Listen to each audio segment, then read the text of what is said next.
hear us? All right, you should be good to go. All right, go ahead, Ralph.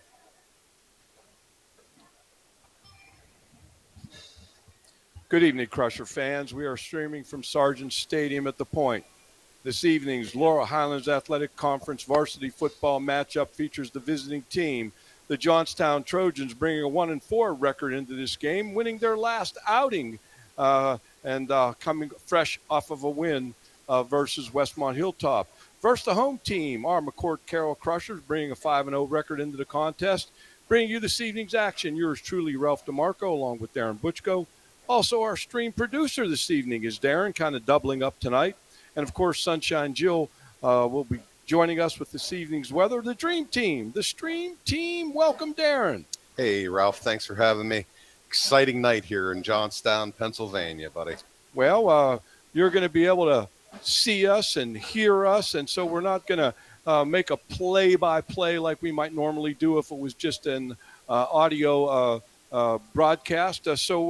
Right now, the Bishop McCort Band is making the gauntlet. I'm sure the cheerleaders will also follow up. They just did the national anthem, a great version of that by Miss Y and the Bishop McCort Catholic High School band. And with all that being said, Darren, we've got a couple of shout-outs here on Homecoming and Ovarian Cancer Awareness Night. We want to give out the shout-out to Jeannie and hope that she's enjoying herself, and, of course, our good friend Mary Luna. And our special teams coach, Dan Santoro, asked us to make a shout-out for him this evening. We're doing a shout-out for Dan Santoro's granddaughter, Vivian. She's 2. He forgot to mention her last week, so he's covering his tracks now. Also to my cousin Renee in Flemington, New Jersey. Tell her thanks for reminding me of Isaiah 21 through 31, and there you have it. And God bless all those that we give shout-outs to. Darren, going to be an interesting evening any way you look at it here tonight. Absolutely, absolutely. We're celebrating homecoming. We had the 5 young ladies out on the field there. I can go through their names real quickly of Sophia Kutzik, Emma Pruce, Ava Zuko, Reese Bear, and Lane Fordyce, all dressed beautifully in their homecoming gowns. We also here on the Ovarian Cancer Awareness Night you see a lot of teal color out there too, Ralph. So it's not just all about not all about Johnstown and McCort. Well, with all that being said, we're going to go to the Coach's Corner with McCort Carroll head coach Tom Smith. Welcome to this week's Coach's Corner. With me is once again Crusher head football coach Tom Smith. Great to see you, Coach. Hey, great to see you again as well, Jeannie. Thanks for having me on. Always a pleasure. Well, tonight is Bishop McCort's homecoming here at the Point, and it looks like you will be playing for a large Crusher Kingdom crowd. Yeah, here we are, homecoming already. I know, right? And things are moving along halfway through the middle of the season here, and wow, it's going so fast. But what an awesome opportunity to get out and play in front of our home crowd. City rivalry against Johnstown Trojans, which is huge. Always a fun to be a part of that. It's the Johnstown game, the rivalry game. We have homecoming. We have Ovarian Cancer Awareness Night, the teal out for the Ann Harris Smith Foundation. So there's a ton of stuff going on, and as you can see, the stadium is packed. Yeah. So it is, as you mentioned, it is a crosstown rivalry game with our McCort Carroll Crushers taking on the Trojans from Greater Johnstown. This is one of the most anticipated games every year. As a rivalry game, preceding records mean very little. So what do the Crushers have to take to the field for a win? You know what, Gene, you make a great point. You got to throw the records out on this one. Last year was a nail biter. The game that we had with Johnstown, and we're expecting this to be right along that line. I mean, they're going to come in here and they're going to want to beat us, and the bottom line is we're going to want to beat them too. Right. So it's just one of those things when you're a couple hundred yards yards apart from each other, the two schools are. It leads to this type of situation where you have a rivalry that's been around for a long period of time, and we're friendly toward each other outside of school, but when it's time to put the gear on and play football or any other sports for that matter, it's a pretty big rivalry. Well, you know what, and the rivalry games, some people like say, oh, rivalries, they're bad. Everybody should. They're Fun. all about high school sports. Yeah, it's fun. And the kids get all excited. Yeah. There was a pep rally at the school today. Yeah. The kids got all worked up. Yeah. They're ready to go. Yeah, they are, and this, like I said, this is a lot of fun. They look forward to this game every year, and I'm sure that the Trojans do as well. They have some highly skilled football players that we need to be careful of and defend very closely. Tony Penn always comes in with a good game plan, and I would expect nothing different for this game. And we're looking forward to a spirited game this evening, and we know that we're going to have our hands full, but at the same time, we're confident in our abilities, and we're looking forward to having a great game tonight. Well, you know what? You've certainly shown the first half of the season that we have a good football team, so I'm really looking forward to the outcome of tonight's game. Good luck to you, Coach. All the best. We're hoping for a win. All right. All right, we're back on the CSN, the Crusher Sports Network. We want some reminders if you are listening and you are arriving at the stadium. If you're at home and you know people that are traveling to the stadium, the gates are now open. All tickets, students and adults, are $5. So you know that they will actually be wanding, used with the security wands, and they'll be doing a bag check as well at the entrance, so keep that in mind. And at halftime, there'll be a check presentation to the Ann Harris Smith Foundation.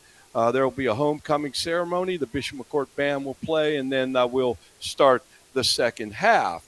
So those are some tidbits of information coming your way. Hey, Donnie, let's take a break for Friends of the Crusher Sports Network. For me, being a part of the 6 News team, it's a privilege. It's a responsibility not only to our viewers, but to those who came before us. Always showing up, following leads, getting both sides of the story. It's the foundation of 6 News, knowing we delivered on our promise to you. Coverage you can count on. I'm Jen Johnson. Thanks for choosing 6 News, and thank you for celebrating 75 years of WJAC TV with us. Back on the CSN, the Crusher Sports Network, and for all of those fans out there tonight, we're going to go to the keys to the game for head coach Tony Penn Jr., the Johnstown head coach, and his keys to the game this evening. Take care of the ball. Obviously, turnovers are always the topic of conversation. Run the ball effectively, reduce penalties, control their emotions, but play with passion. Contain and pressure the quarterback, slow down the offense, and be sound in coverage. And everything being said, all the coaches start with that whole turnover thing. So just keep that in mind. Now, Darren, speaking of turnovers, our Crushers are at +10 coming into this football game. So they have 10 more turnovers than the opponents, 10 more plus that they've either created with interceptions or fumbles. So halfway through the season, that's pretty good. Yes. And as you look down on the field, you see Dr. Walker taking a video of all the cheerleaders and the band as they prepare the gauntlet for the Crushers to take the field. And we're going to kind of take that all in right here now as the Crushers are going to take the field here this evening for tonight's homecoming and ovarian cancer awareness evening. The smoke is picking up down there, Darren, and see the gold helmets, tops of the helmets back there, ready to come in.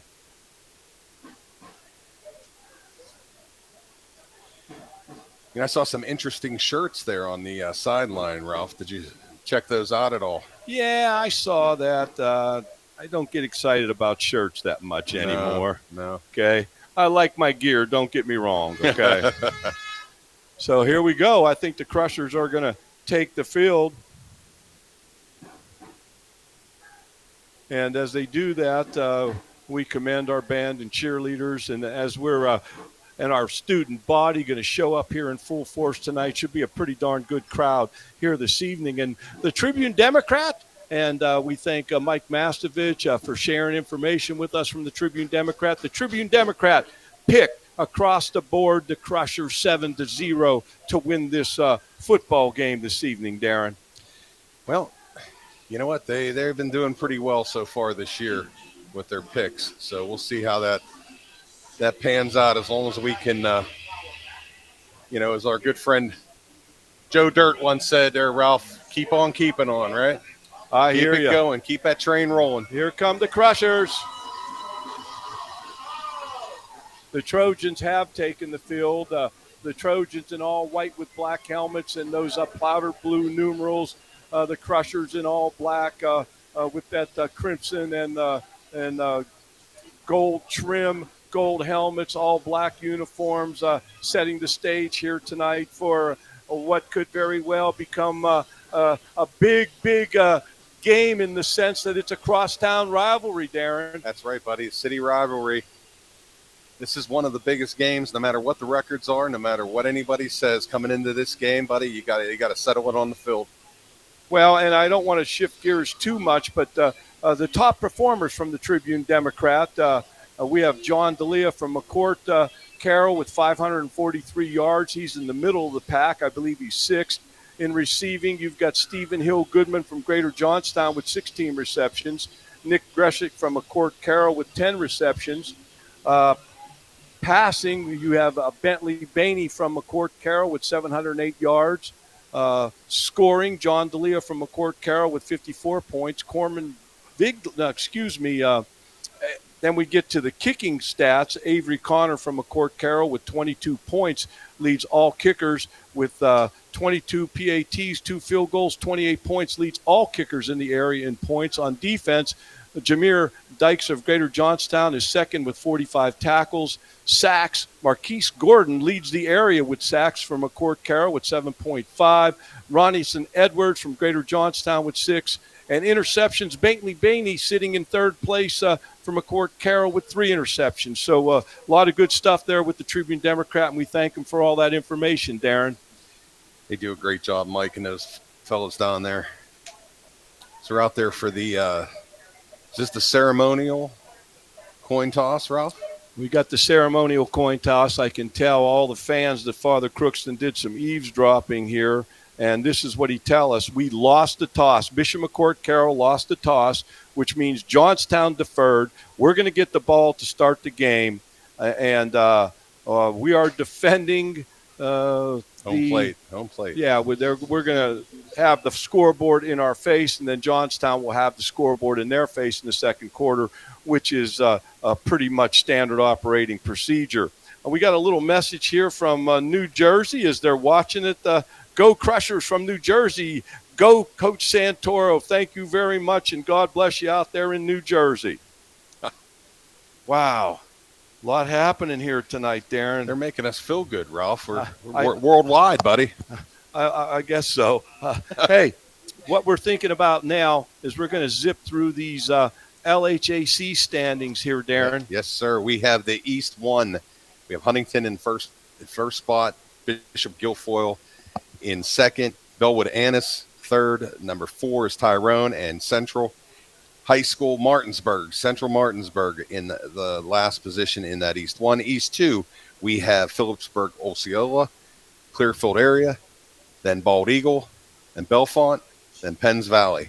And then the one that we're really concerned about, which is the West 1, we have our McCort Crushers in the top position at 5-0. We have Richland in the second position, 4-1. Somerset area, 2-3. Greater Johnstown, 1-4. And Westmont Hilltop, 0-5. And then the last one, which is the West 2, we have Forest Hills, Penn Cambria, Central Cambria, Chestnut Ridge, and Bedford. And we'll get to those District 6 standings after the kickoff. But kicking off for Johnstown, I believe that is number 17, Bernard Bellinger. I'm pretty sure he's a right-footed kicker. And no, he's going to he's a left-footed kicker. Deep for the Crushers. We have Dressick picking it up, I believe, on about the 2-yard line, and of the 22-yard line. He brings out to the 40. The Crushers' offense will go in full gear, 1st and 10 from roughly their own 40-yard line, and the Crushers are going to take over at that point. In District 6, in 4A, Johnstown is sitting in 3rd place behind Bellefonte and Juniata, and our Crushers in AA are at the top of the heap, followed by Marion Center, Richland, Cambria Heights, River Valley, Mount Union, Wanash, United, and Bald Eagle area. Hand off to Bellucci. I believe that is D'Elia, is it not? No, that was Gallucci, 12. Gallucci. Well, Darren, very quickly, because we got on the air a little bit late, your keys to the game very quickly. My keys to the game, keep pushing that meter up. Keep getting just a little bit better each game, and definitely play to the rising here. Play to the rising. Well, my key to the game is the Crushers are ranked 5th in the state in 2A football, and back it up and win this football game. On paper, we're the better team, but in this rivalry game, you just never know, Darren. That was Walter Anderson for Johnstown. Made a nice tackle in the backfield.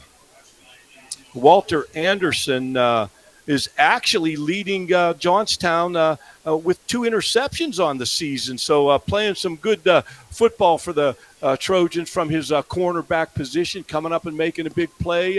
Has a couple interceptions on the season, so we want to stay on top of that. The Crushers actually lost about 4 yards on that. It's going to be 2nd and about 14, the ball on the Crushers' 47-yard line. Gallucci in motion. Give it off to D'Elia up the guts, and the Trojans are having none of that. Number 12 for the Trojans, that's Hunter Bowser. Hunter Bowser in on the tackle, holding D'Elia for a 2-yard gain, and that's going to bring up a 3rd and 11. The ball is resting on about the 49-yard line. There is no score, 10 minutes left in the first quarter. Bainey back to pass. Bainey looking underneath. It's intercepted by Johnstown. Then it's fumbled by Johnstown, and it's caught by Johnstown. And, oh, my gosh, the ball was all over the place. There was an interception. He got hit. The ball popped up. A Johnstown guy caught it.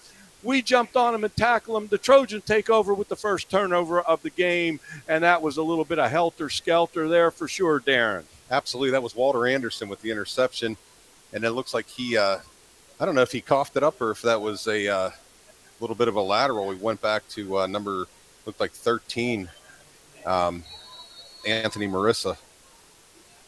Picked it up and maybe picked up another yard. 1st and 10 for Johnstown. Johnstown's offensive starters, Porter and Ray, Escarfulet, Porter, Edwards, Bowser, Goodman, Dunbar, Moore, Connor, Dykes, and Hill. That's your offensive unit for the Trojans.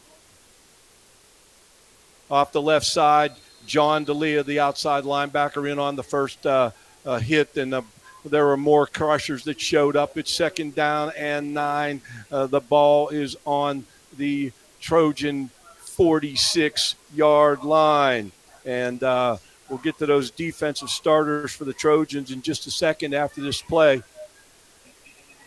Trojans in that unique 3-5-3 kind of stack look, always bringing those outside linebackers up on the line of scrimmage.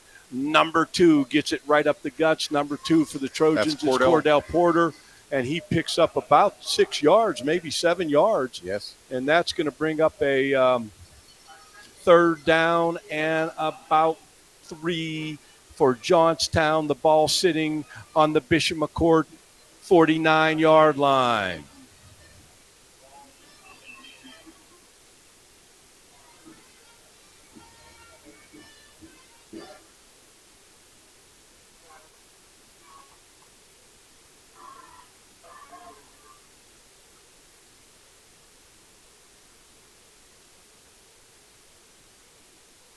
back to pass, and he throws it well out of bounds. The quarterback for the Trojans that's number 10, Daniel Porter, I believe, the QB for the Trojans. That's going to bring a fourth down up for the Trojans. And crosstown rivalry, the Trojans have nothing to lose. They're going to throw caution to the wind early. Got to watch it. They might be trying to draw you off sides here, too. You got to keep an eye on that as well. The Trojans, very much like the Crushers, no huddle, look to the wristbands, and get the play in as quickly as possible. There's a little screen over the middle. That's the number 2. I believe he was beyond the line of scrimmage, and there were offensive linemen beyond the line of scrimmage as well. That's Porter to Porter. That's brothers out there. We got Daniel and Cordell. I don't know about that. There is a flag down. Okay, I want to see what this is. There might have been an illegal man downfield because that pass was beyond the line of scrimmage. Okay, now they got a face mask on Bishop McCort. They saw that, but they didn't see the illegal man downfield. Talk to me about officials, Darren. Man, I'll tell you what, we are in a dire need of officials. We have a ton of crews that it's just not available anymore. We got to get people out there. If you find it in your heart, my goodness, please, let's visit that PIAA website and sign up. I mean, if you have any desire to help out the youth these days, it's a great way to do it. Trojans 1st and 10. The ball on the Bishop McCort 35-yard line. He picks up about a yard or so, looking like number 8 and number 7 on that tackle. That would be Bainey and Faribault. That brings up 2nd and 9 for the Trojans on the McCort 34-yard line. 7 minutes and 32 seconds left in the first quarter. The clock is moving. Porter in the gun. He fakes it up the guts, and he follows the lead blocker, and the Crushers are having none of that. Number 74, I believe that's Fetzko was on the play. And I know there were a couple other Crushers there, but Fetzko looked like he made the first contact. 3rd and 8 for the Trojans on the 33-yard line of Bishop McCort.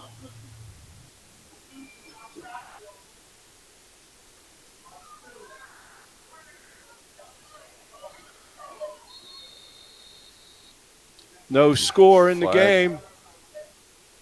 Now you got to wonder if we got to delay a game here. What do you say it was? Illegal substitution. They did run somebody late on the field, and you can't do that. I don't think Coach Penn is real happy about that. He's letting them know that. The Trojans now have a 3rd and 13 on the McCort Carroll Crusher 38-yard line. 6:43, the clock moving in the first half. Johnstown trying to get in the right spots. Porter, he's back to pass. The Crushers are all over him. And I believe that you had Fetzko and Rodriguez. And wonder how they're showing up in our stat portfolio. Oh, yeah. So now we have Johnstown has a 4th and 15. They have the ball on the McCort Carroll Crusher 40-yard line. Hey, you're 1-4. You're playing your crosstown rivalry. You're going to throw caution to the wind, and you're going to try to knock out this first down. The snap is fumbled by Porter, and the Crushers are all over him. There's number 34. Stevens is the first guy there, and also getting the sack is number 3, and that would be Marquise Gordon. You know what? They're both leading the Crushers in tackles, both, with 26 and 20 tackles respectively.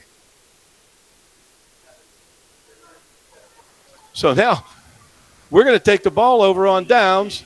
1st and 10, the ball sitting right on the 50-yard line. And again, the Crushers and the Trojans, neither team really huddles. They look to the sidelines. They look to the wristbands, and they get to play. And sometimes they're in a hurry, and sometimes they're not.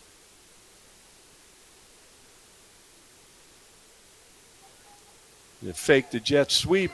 That's Gallucci at quarterback, and he bangs out about 16 yards on first down. And now the scoreboard has gone out, so there's all kind of fun stuff happening here. Oh, now it's back on. Here we go. And the Crushers are going to have 1st and 10.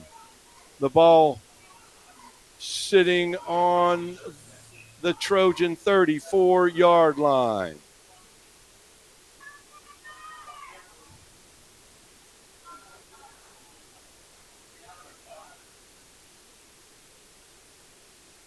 D'Elia in motion. They give him the ball on the jet sweep. He turns the corner. He powers his way. He bulldogs his way. He's still going. And D'Elia's still running, and he crosses the 15-yard line. And I will tell you, and I will always repeat it, the coaching point is for running backs and receivers, don't go down easy. And John D'Elia is a highlight film when it comes to that. The cat does not go down easy, and he plays hard all the time, and we appreciate that kind of effort. I'm sure the coaches do as well. That's going to be 1st and 10, and they're going to actually spot it on about almost the 17-yard line of Johnstown. He must have stepped out of bounds before he got across the 15.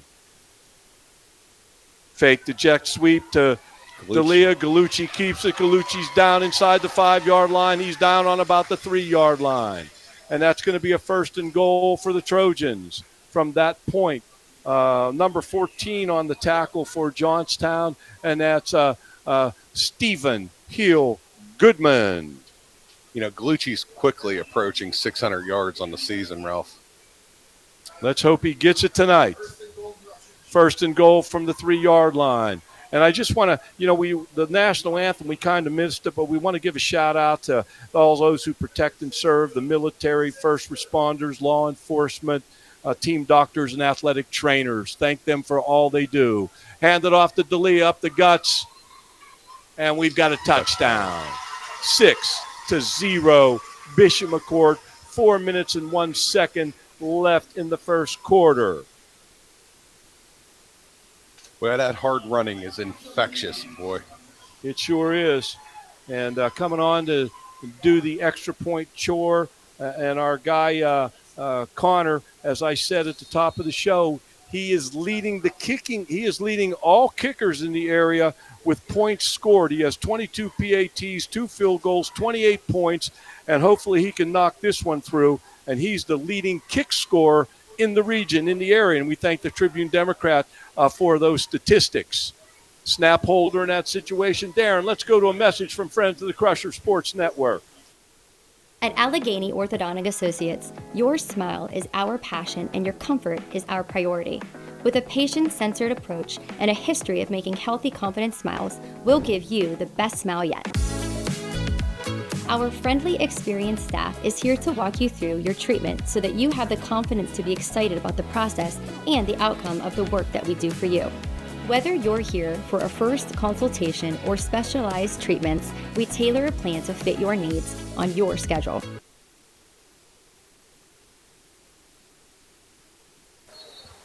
And we're back on the Crusher Sports Network.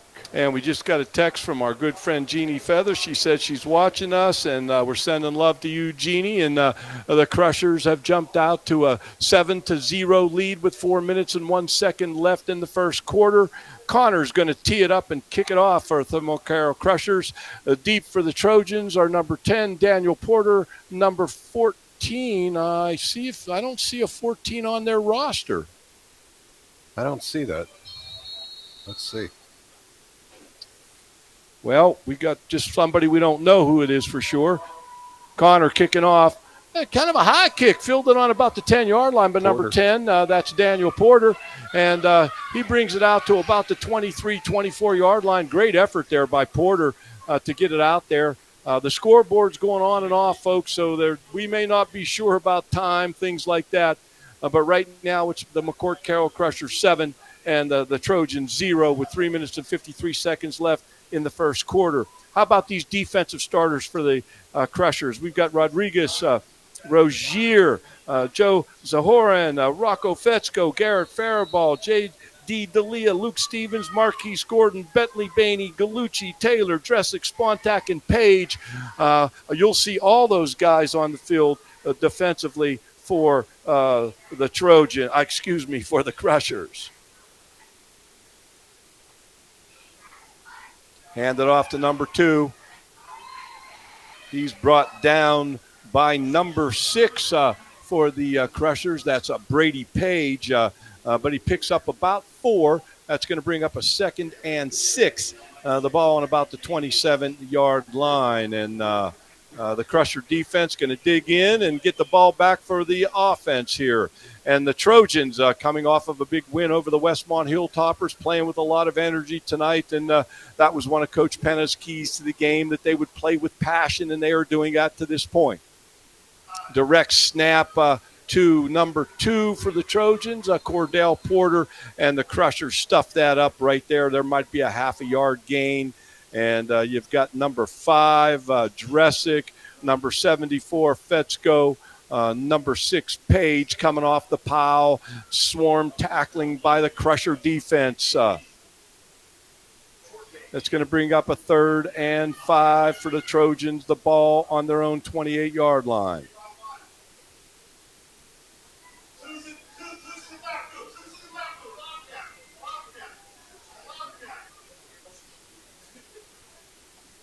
He's going to keep that, go around the end. No. Porter trying to run around the right side. The Crushers having nothing to do with that. You've got number 24, Spontac, leading that charge, but there are about 4 or 5 Crushers, as they say, run to the football, swarm to the ball from a defensive perspective, and the Crushers are doing that right now tonight, holding the Trojans at bay. Now, we got a Trojan that's down on the field.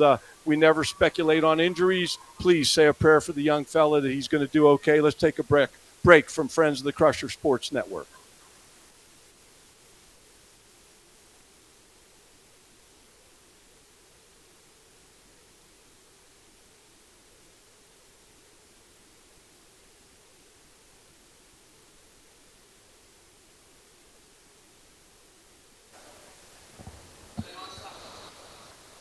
Well, we're back at it. Looks like they might be punting this away. Trojans are going to punt the football. Left-footed punter, and number 17 doesn't get all of that, Bernard Bellinger, and he kind of shanks it, and it kind of goes all wobbly to the left. If we get in a situation like that again, Darren, we can always go to the paper. Oh, yeah. You know what I mean? Yes. See that, Donnie? You and I are starting to connect here, Don. We're doing all right, brother. 1st and 10 for the Crushers. The ball on the Trojan 39-yard line. 1 minute and 54 seconds left in the first quarter. Your McCort Carroll Crusher 7, your Trojans 0.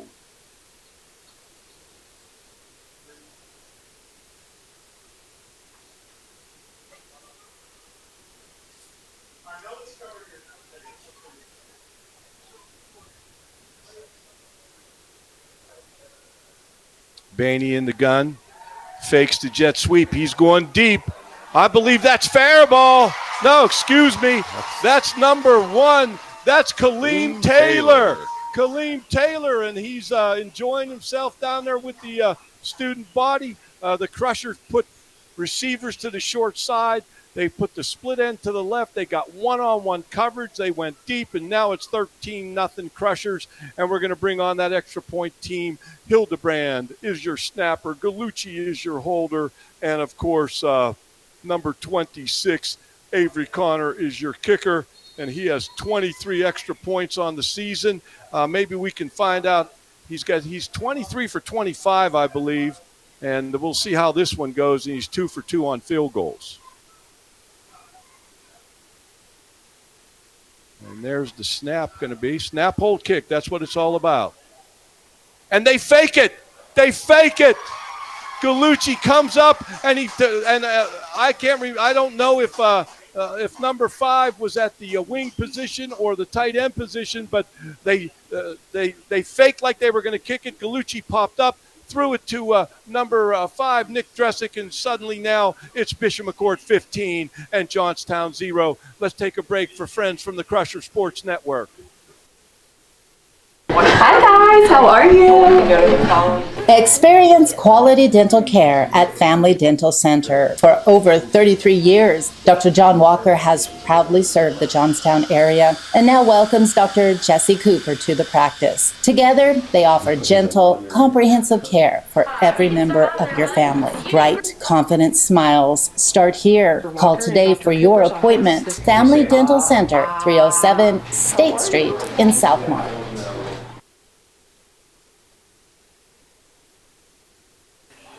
And we're back. We're back on the Crusher Sports Network. The Crushers are going to kick off.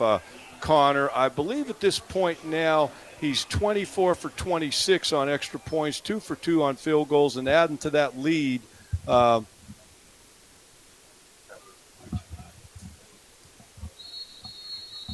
Connor going to kick off from the middle of the field, deep for the Trojans. I believe that's number 2.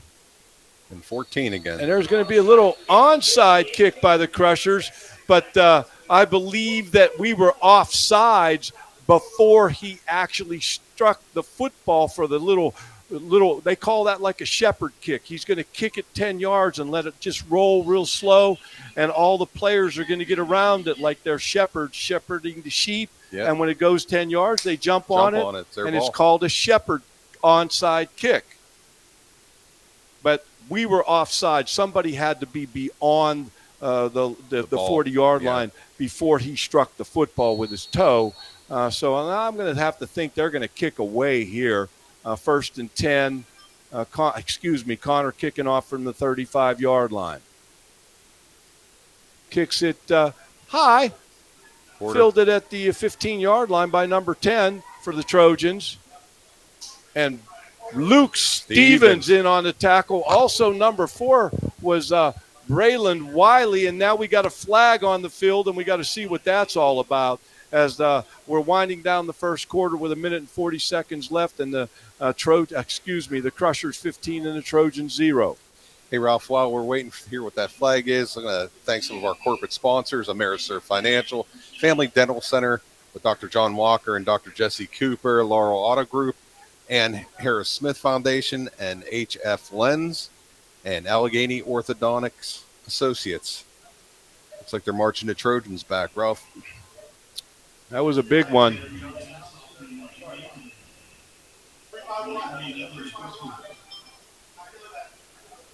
So it was against the Trojans. I believe that one of the wide receivers might have been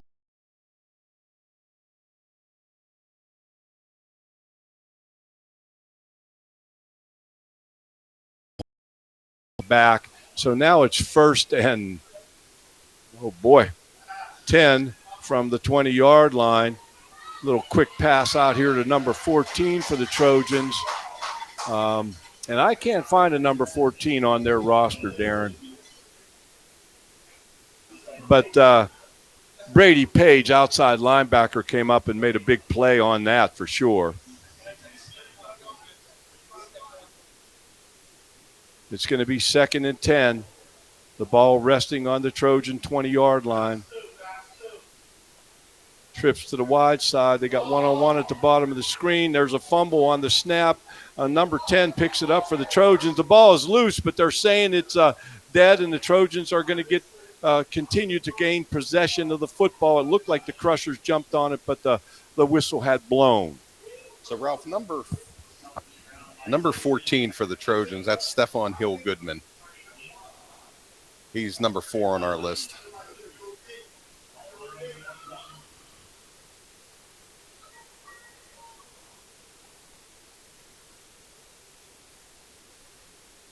Thank you, Darren. Yep. That's out to Hill-Goodman. Brings up a 4th down. And about 4-3. And Hill-Goodman is the leading receiver for the Trojans on the season, number 4. He's averaging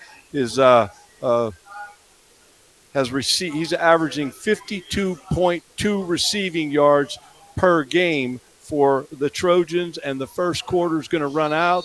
The teams are going to go to their respective sidelines. We're going to switch ends, and it's 15-0. The McCort Carroll Crushers over the Johnstown Trojans. Let's take a break from Friends of the Crusher Sports Network. For over a century, Thomas Automotive has been redefining the car buying experience. One person, from start to finish, you'll work with the same person with no transitions or turnovers. Upfront pricing. All of our vehicles are clearly marked with their best upfront price. Commission-free sales team. Our salespeople are not paid on the price you pay. Our team works for you, not a commission. Transparency in everything we do. Buy with confidence, drive with confidence. Thomas Automotive.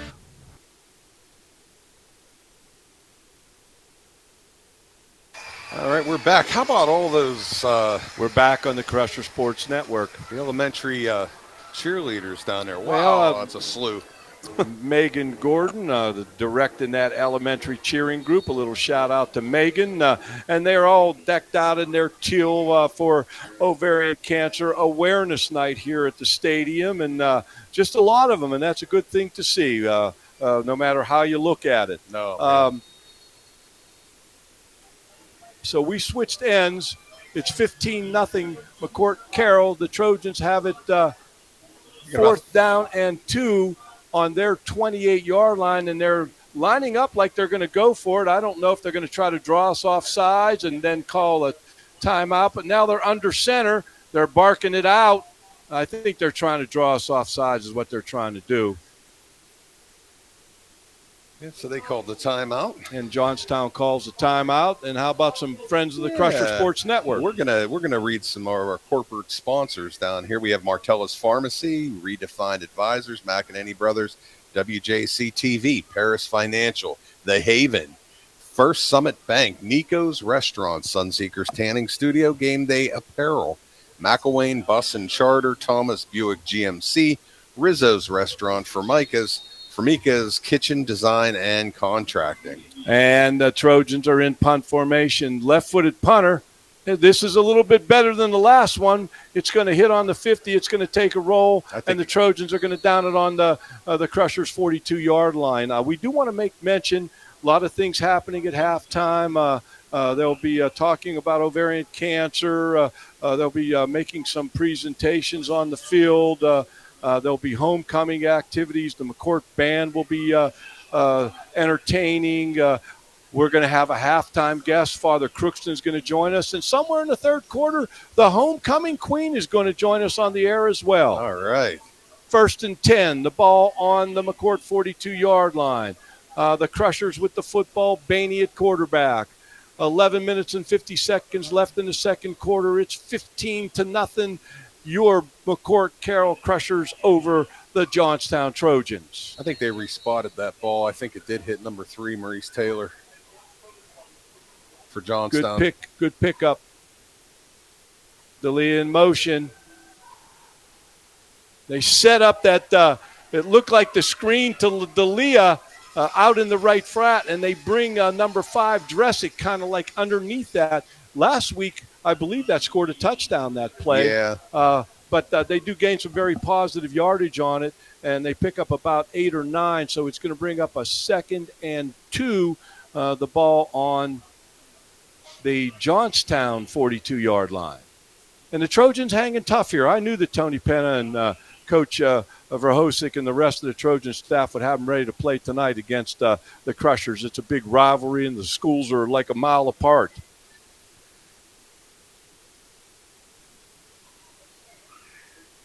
Galucci in motion, give it to D'Elia, across the 40. D'Elia close to the 35-yard line. The Crushers drive him out of bounds there at that point. Trying to find a number for the Trojans there, I believe. I believe that was number 2, Cordell Porter for the Trojans.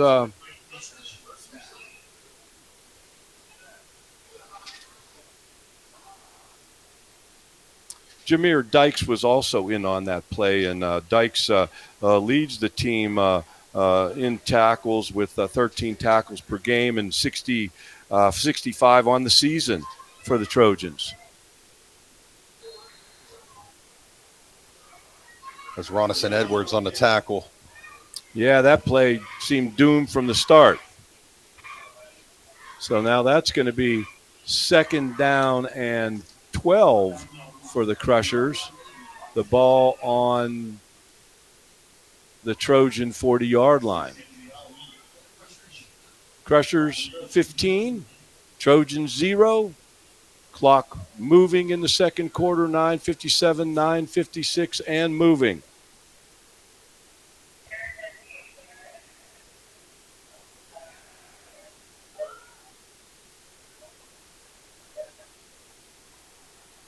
Bainey back to pass, under a little pressure. Not sure who he got that one to. Gallucci. Got it to Gallucci, running a little underneath route, kind of a drag across underneath the linebackers, and he finds them, and Gallucci takes it down to, I believe we pick up, or we're close to the first down.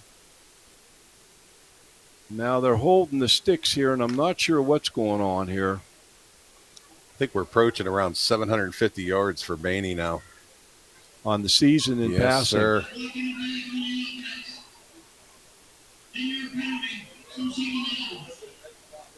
That's going to come back. I can't understand what he's calling.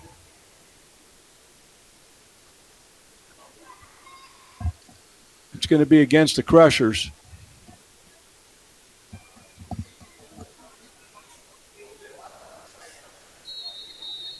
All right, they put the ball in play. It is now 2nd down and 8 for the Crushers. The ball on the Trojan 35-yard line. Tough angle for us to see, folks, just so you know, from our perch here at the Point Stadium. Bainey back to pass, finds a little out route. Running out of bounds there is, I just can't get those numbers, Coach. I want to say that was Gallucci again.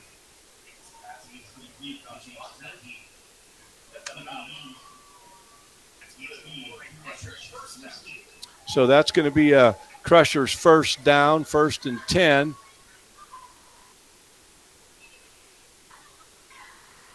The ball resting on the 24-yard line of Johnstown.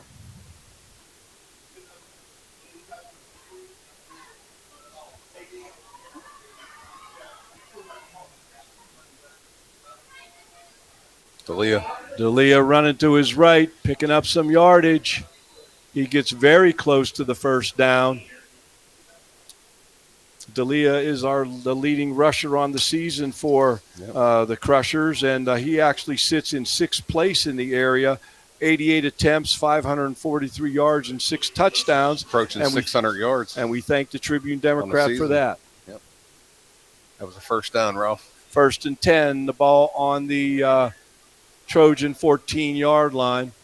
9:01, 9 minutes, 8:59 left in the second quarter. Jet sweep going right to left. I believe that's 24, Spontac. Yeah. Doesn't gain much, but, he gained a little more than I thought. He gained about 2 yards, maybe 3. Battling for every inch there is Spontac.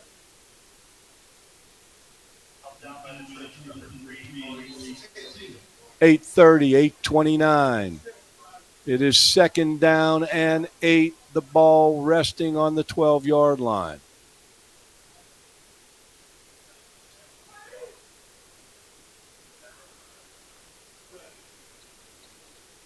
Crushers not in a real big hurry here, taking their time, making sure that they get the correct play onto the field.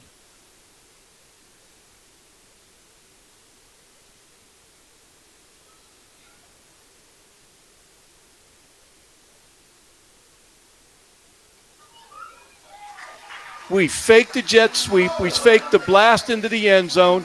We throw a little slant route into the end zone, touchdown, and just don't know who the number is. I think that's Brady Page. I think that was number 6. Brady Page, that's who we believe it is, that caught the touchdown pass. And of course, that's going to bring Hildebrand and Gallucci and Connor onto the field. And I believe Connor's having himself a heck of a season to this point. And hopefully he can put this one through as well. That might have been Nick Dressick. The 5s and the 6s look awfully similar from. Well, Dressick or Page, one of those young fellas scored that touchdown. We just can't see it from here. It's very difficult.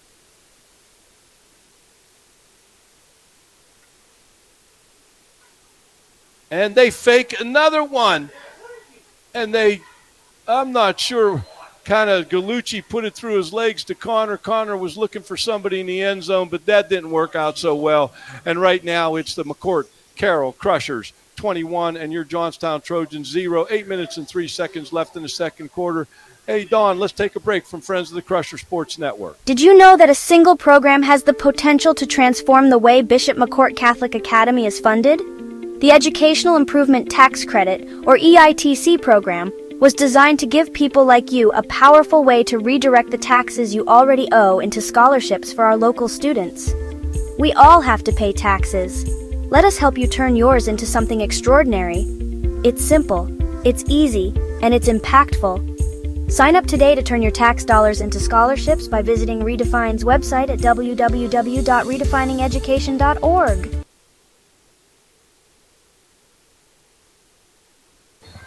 We're back, Ralph. We're back on the Crusher Sports Network. The Crushers 21, the Trojans 0. 8 minutes and 3 seconds left before the half. The Crushers are going to kick off to the Trojans. Connor teeing it up in the middle of the field. Darren, your thoughts at this point? It's hard to see, Ralph. That's one of my thoughts. I'm sorry, buddy, but hard to see down that end of the field. I like what I'm seeing. I think they're having a lot of success in the air right now. I think if they air it out, they can get this game to the point where, it's another flag. We got a flag over there. I got some thank yous. I want to thank from Johnstown, Tony Penna Jr., the head coach, and his sidekick there, Eber Verhosik, good friends. And thanks to Bishop McCort, Tom Smith, Jill Berkebile, Tim Hornick, Rich Price, Dan Santoro, Chris Digger-Fowl, Erica Stripmatter, putting this all together, doing a great job here on Homecoming Ovarian Cancer Awareness Night. And, of course, Mike Schellhammer, who's our announcer, and Sean Wessner, who is a statistician, but I think he does it from home in his lounge chair. Can we get that gig? Do you think he'll hear about that, Mike? Yeah, make sure you tell him, Mike, that we said he's home in his lounge chair doing the stats. Okay, little bantering here with our good friend Mike Schellhammer. 1st and 10. For first and 10 for the officials finally sorted it all out. It's 1st and 10 for the Trojans. The ball on the 42-yard line, their own 42-yard line. The Crusher defense hanging tough here tonight. Got that goose egg on the board, and they want to keep it up there any way you look at it.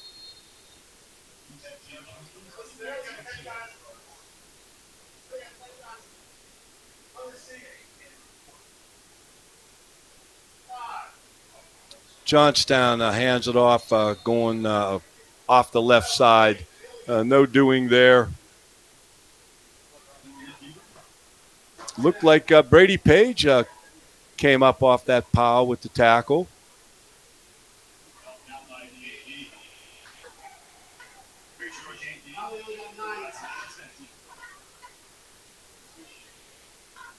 Johnstown looking to the sidelines. Now I believe we got a timeout. I believe it's a Johnstown timeout, and we want to remind our fans at halftime they're going to have a check presentation to the Ann Harris Smith Foundation as we celebrate and honor the name of Ann Harris Smith as we have ovarian cancer awareness here this evening, and Matt Smith and his family, we commend them for carrying on that legacy. And then there'll be a homecoming ceremony, and somewhere in the third quarter we'll be talking to the homecoming queen. The Bishop McCort Band will entertain at halftime, and of course Father Crookston will be joining us as our guest at halftime here on the Crusher Sports Network. Darren, how about a couple more of our corporate sponsors, please? Sponsors. We got Nico's Restaurant, Sunseekers Tanning, Game Day Apparel, McElwain Charters, Thomas Buick, Rizzo's Restaurant, Formica's, Brett Insurance, Modern Art Plate Glass, Riemann Auto, the fifth local eatery, MCS Machining, Capri Restaurant, Allegheny Field Services, and Randy's Buy Low. Well, here we go. It is 2nd and 9 for the Trojans. The ball on their own 43-yard line.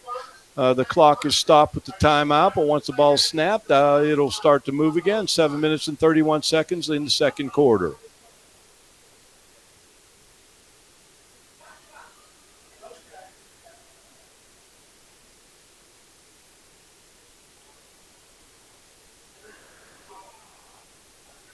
Direct snap, kind of a little wildcat look there. And the Trojans pick up, they pick up a few there. Maybe a yard. It's going to be about 3rd down and 7. And the Trojans make some substitutions. And the ball is resting on the, about the 40, actually the 45-yard line of Johnstown. Like Spontac on the tackle. He's up there in the top 6 in defensive tackles.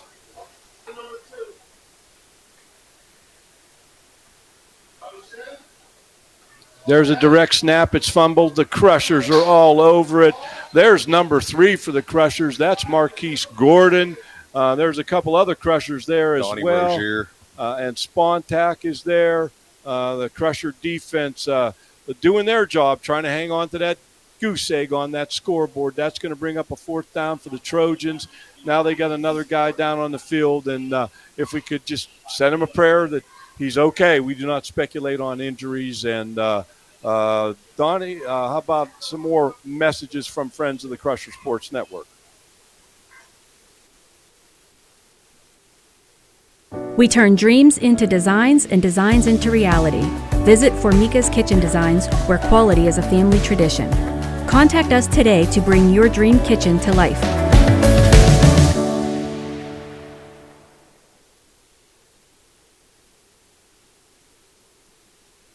And we're back, and it looks like the Trojans are going to punt at a legal shift.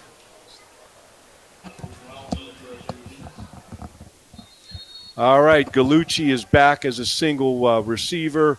You've got Page kind of short, the left-footed punter kind of wobbler. Gallucci fields it on the 31-yard line. He's going left across the 40, and we've got a flag, and Gallucci's collared down on about the 46 or 47-yard line of Bishop McCort. Not sure what the flag's all about. Now we're going to find out. The official picked it up, and I believe that he put it on the place where the spot of the foul occurred. Horse collar, maybe? Well, I don't think so. Not where that's at. And I can't understand. The sound system here is rugged. Yeah, we have a hold. From that spot, they'll mark it from that spot where they moved the flag to. These are not friendly penalties.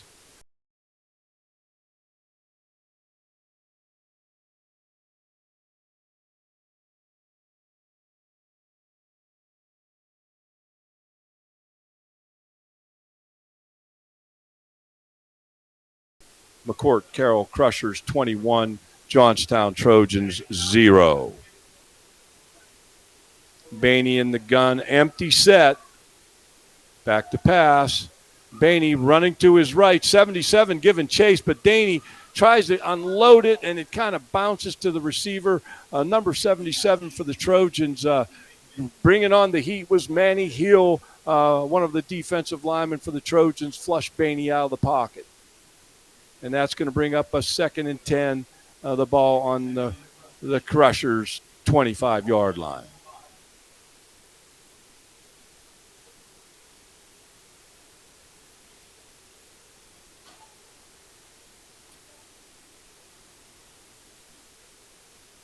Got the tight trips look to the right. Tough to defend that. What do we call that, the bunch? Bainey in motion. Yeah, some people call that a bunch. I just call it tight trips. 6 yards. Bainey picks up 6 yards, and he's approaching, I believe, that 600-yard mark for tonight. Yes, he is. Well, 5:51, 5:50.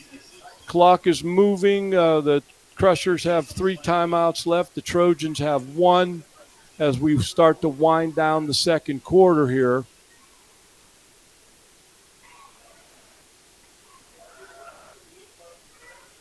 And they give it to D'Elia going left to right in the jet sweep. And number 11 for Johnstown, Ronison Edwards in the backfield, dragging D'Elia down, bringing up a fourth down for the Crushers.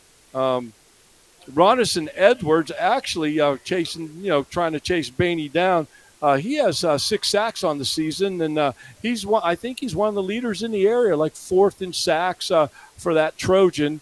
So now it's 4th and 2, and it looks like the Crushers are going to throw caution to the wind as the clock starts to move again. 4:57, 4:56, 4th and 2 for the Crushers on their own 33-yard line.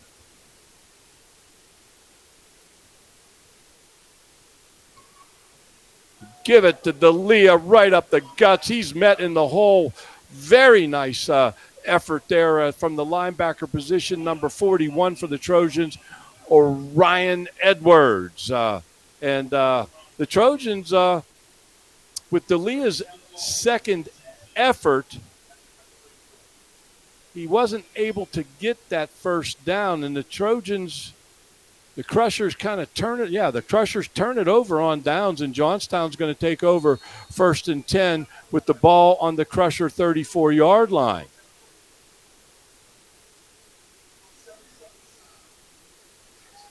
The Crushers trying to get bodies on and off the field. I believe they got too many men on the field, to be honest with you. You have to call timeout. Yeah, they had their running guys on the field. They had too many men on the field. They took their last time out, kind of not sure who was wanted to be where and where they were going. And with that timeout, we have a lot of things happening at halftime, and hopefully you can hang with us and stay part of the Crusher Sports Network. How about a few more of our sponsors there for a message from our friends of the Crusher Sports Network? We have, first of all, we're going to say thank you to Riemann Auto for sponsoring our student sections tonight. And then we have Boulevard Grill, Senior Life, Conemaugh Health System, Laurel Asphalt, Cambria Roofing and Remodeling, Independent Catholic Foundation, David J. Weaver, Esquire, Westner Lawn Care, Family Dentistry, Dr. Garber, Flair of Country Catering, The Willow, Hutchko Financial, Pizza Man Pizza, Mishler Auctions, and House of Smoke. And there you got it. And it's 1st and 10 for Johnstown. They hold the Crushers on 4th down, and now they've got the football. And there's Luke Stevens, Johnny on the spot, as the Crushers try to run it to their right, our defensive left. And also there is number 55, that's Caleb Rodriguez. And I believe Luke Stevens is our leading tackler on the season, Luke I have to Stevens, believe. I believe he is. He is he has 32 tackles on the season, plus whatever he had in this game. 26 solo tackles, Ralph. Yeah, he's had himself a very nice season to this point. Hopefully he can continue to make it happen. The Trojans hanging tough here in this crosstown rivalry game, playing with some passion for sure, but the Crushers hanging tough as well. And they hand it off, running to their left. And he breaks the tackle and finally bringing him down for maybe a yard gain. I'm trying to think, that's number 8, Bentley Bainey. And that's going to bring up a 3rd and long 9 for the Trojans on their own 30 on the Crushers' 33-yard line.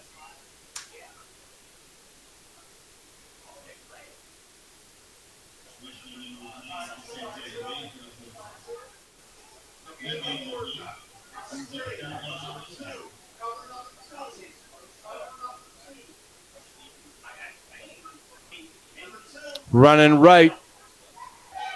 He brings it down. He's running the football. Oh, fumble. Boy, the ball is – what a hit there. I want to say that was number 2, Jonathan D'Elia, making the hit from his outside linebacker position, but he is shaken up. The Johnstown trainers are Johnny on the spot, and we do appreciate that very much. And here comes Coach Smith and the trainers for the Crushers as well. Jonathan, as we always say, we don't speculate on injuries, just send a prayer for Jonathan that he can kind of shake this off and get up under his own power. And he's starting to do that now. I'm not sure exactly what his injury might be, but he's up and walking. So let's hope that that's all good. And continue those prayers, please. And that's going to bring up a 4th down and 5 for the Trojans. The ball on the Crusher 44-yard line.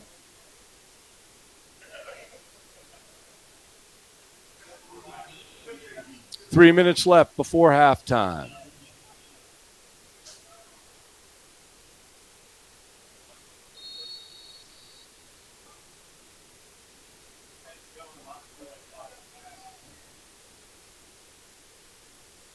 Airing it out. Oh.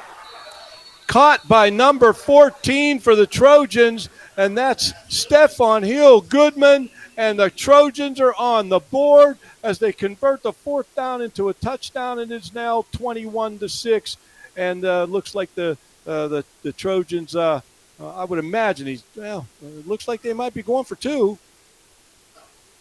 2 minutes and 49 seconds left before the half. Trojans are on the scoreboard, and the Crushers still lead 21-6, and the Trojans are going to go for 2. Number 10 at the quarterback position, that's Daniel Porter. Next to him is number 2, Cordell Porter. And they're running right, and they look to the end zone, but no dice, incomplete, and it is 21-6. And our good friend Steve Cochin stops by the press box. Steve, How you doing, buddy? Living the dream. You're in the dream. You're on the dream team. The stream right here, brother. I think he was handling the 50-50, Ralph. Nice. There you go. They got to put somebody trustworthy on that job. Hey, we have some more corporate sponsors here. We have Westwood Floral and Gift, Jerry Murphy, Remax Power Associates, Joey Dell's 2001 Caterers, CJL Engineering, 814 Lanes and Games, Kurt R. Nilsson, Attorney at Law, Schaefer Oil, Pro Disposal, Merho, Federal Credit Union, The Pike Steakhouse and Pub, Coldwell Banker Prestige Realty for Adam Dugan, and Yoder's Landscaping. And there you have it, fans. Friends of the Crusher Sports Network. And now Johnstown's going to kick it off. Deep for the Crushers, number 24, Spontac. And the other number over there, if you can help me out, Donnie, is that number 1? That, it looks like, is it 7?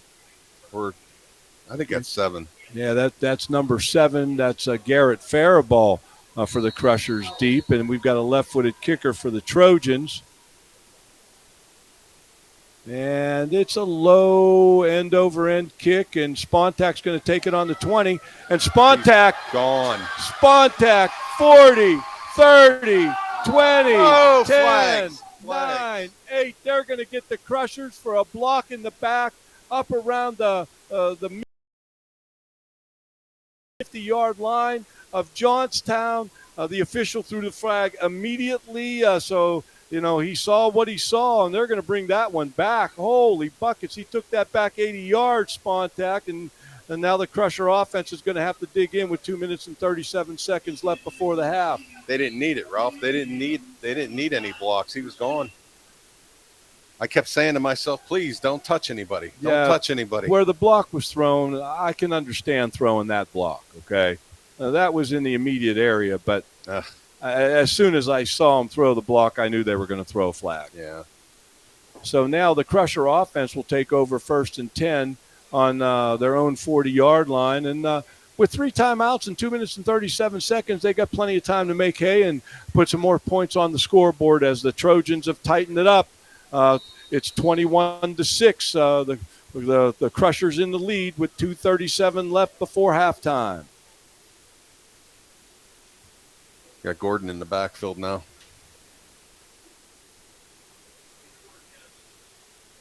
Spontac in motion. Give it to Gordon. Running to his left, 40, 45. And Gordon is knocked out of bounds, I believe, close to the 50-yard line. The clock will obviously stop as he is forced out of bounds by the Johnstown defender.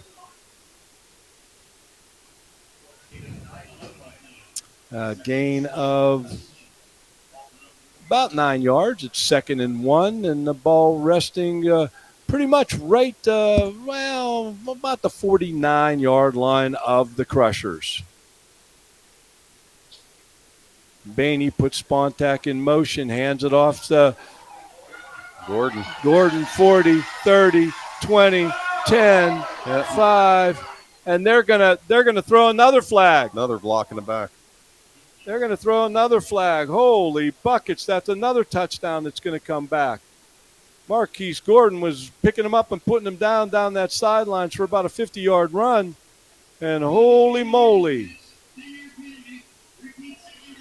Now, what did he call that? What did they say? I didn't hear what he said. Oh, we're getting some boos from the Crusher fans, and I won't join them, but oh boy, 2 touchdowns called back in a matter of about 25 seconds. Wow, that's hard to stomach. So the Crushers are going to tee it up again. 1st and 10. The ball on the Trojan 45-yard line as they look to the sidelines and look to their wristbands to get the play call.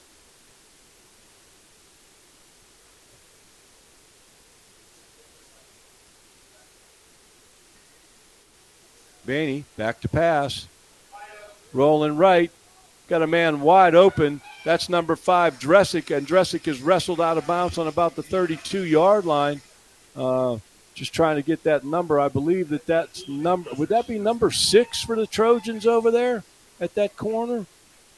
No, that looks like number 10. That's Daniel Porter. Daniel, yeah.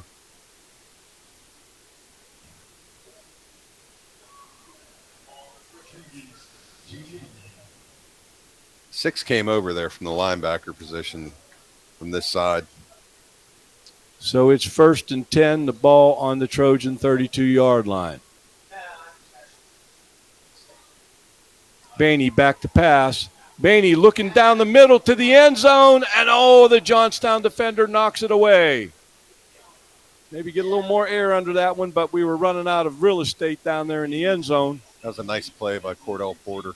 And the clock will stop. I'm sorry, Maurice Taylor. Maurice Taylor on that.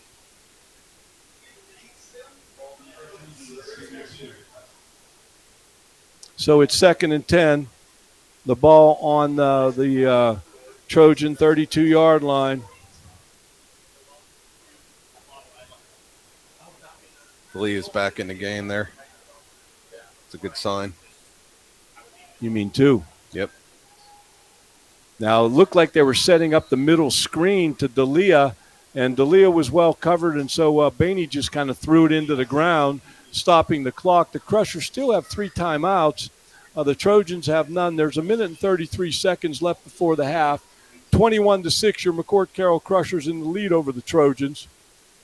Hopefully they can make some hay here before the quarter runs out. And I'll tell you what, we've been watching a lot of the games down on that end, Don. You know that?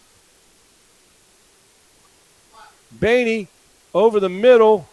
He can't make it happen. And number 12 for the Trojans. 13. 13 for the Trojans. That's Anthony Marissa on the play. And that's going to bring up a 4th and 10 for the Trojans. The ball resting on the 4th and 10 for the Crushers. The ball resting on the Trojan 32-yard line. Are they going for it, Ralph? Don't think they have much choice on the 32-yard line. It's a little bit out of our of Connor's range. That would be like, oh boy, that'd be like a 49-yarder. Bainey back to pass. Bainey steps up. He's going to run the football. Bainey, he fumbles the ball. It's recovered in the end zone by the Crushers. We're going to see, oh boy, oh boy, oh boy, oh boy.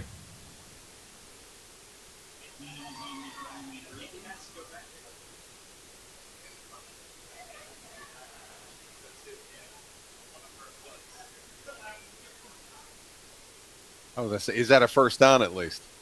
Oh, I think they're going to mark him down where the fumble occurred, and I'm not sure, and I'll be honest with you, I'm not sure what the fumble rule is here. Hopefully some of my officials friends that are listening Can we give me some clarification here? It's a first down one way or another, Ralph. Either for us or them. They're calling that a touchdown. Well, they had to confer, number one, to be sure he wasn't down.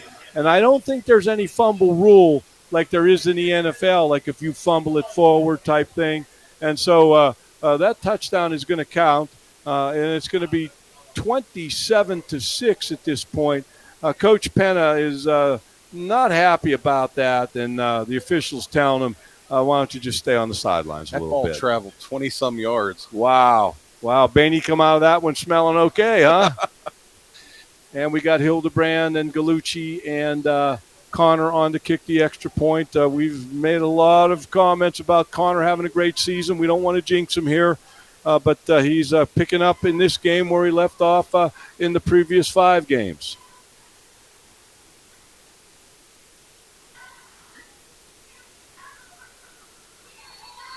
Couple Trojans got in there, but they weren't able to block it.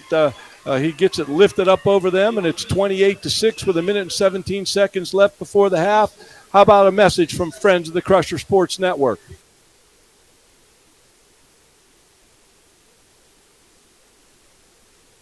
Every 23 minutes, a woman in the U.S. is diagnosed with ovarian cancer. Hi, I'm Matt Smith, president of the Laurel Auto Group. When my mom started the Ann Harris Smith Foundation, she said, if we can help just one woman, then we have made a difference. This year, we're asking you to help us make that difference. Please take the time to learn the symptoms of ovarian cancer. Go to ovariancancerpledge.com today. Learn the symptoms, spread the word, and take the pledge.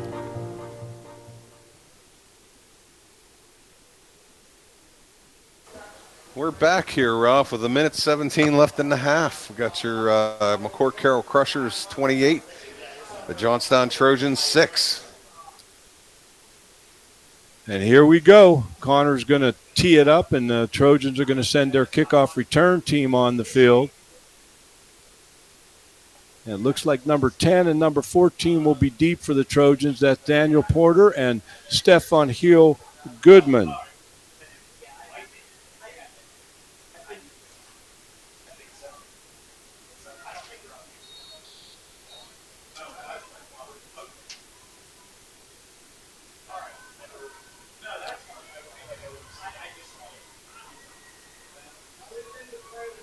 Connor kind of just, and we've seen him do that before, where they try to pooch it over the first line and try to keep it on the field, and we have recovered a few of those over the course of time, but it looks like somebody on our kickoff team,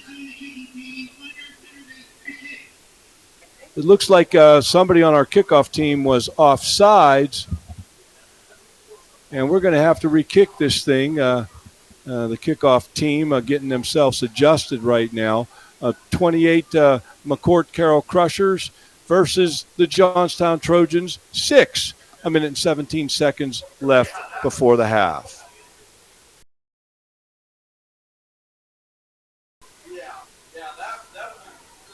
And Connor's going to tee it up again.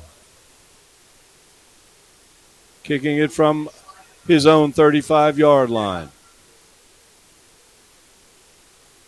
High kick taken on about the 24-yard line. That's by Porter.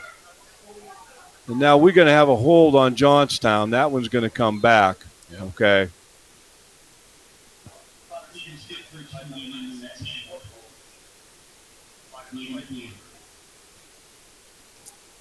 I'll send that one from the spot of the foul, I believe.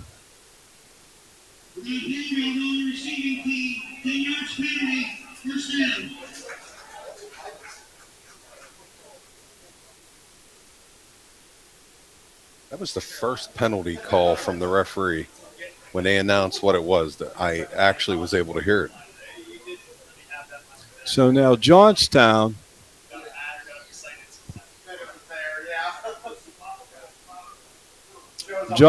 going to have a 1st and 10 on their own 35-yard line.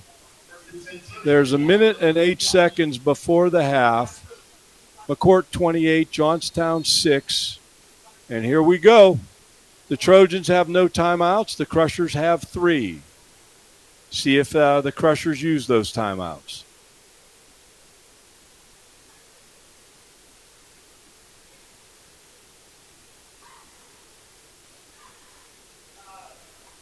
Quarterback keeper right up the guts. That's a good run.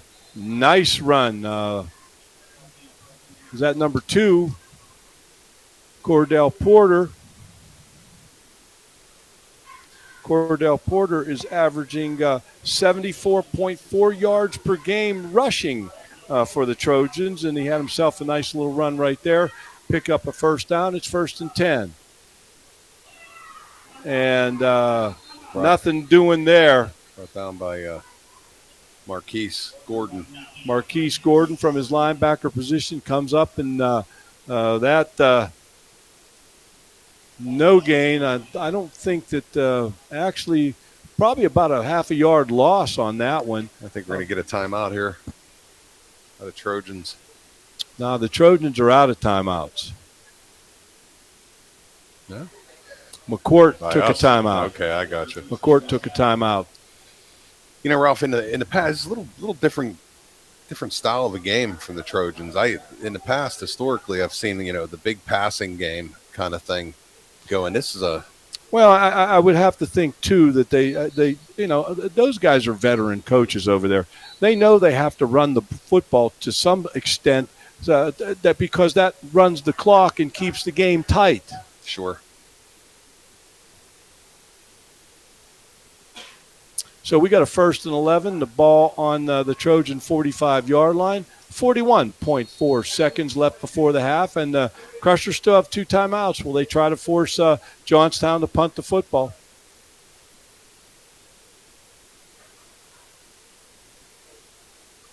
Snap, little quarterback draw, nothing doing.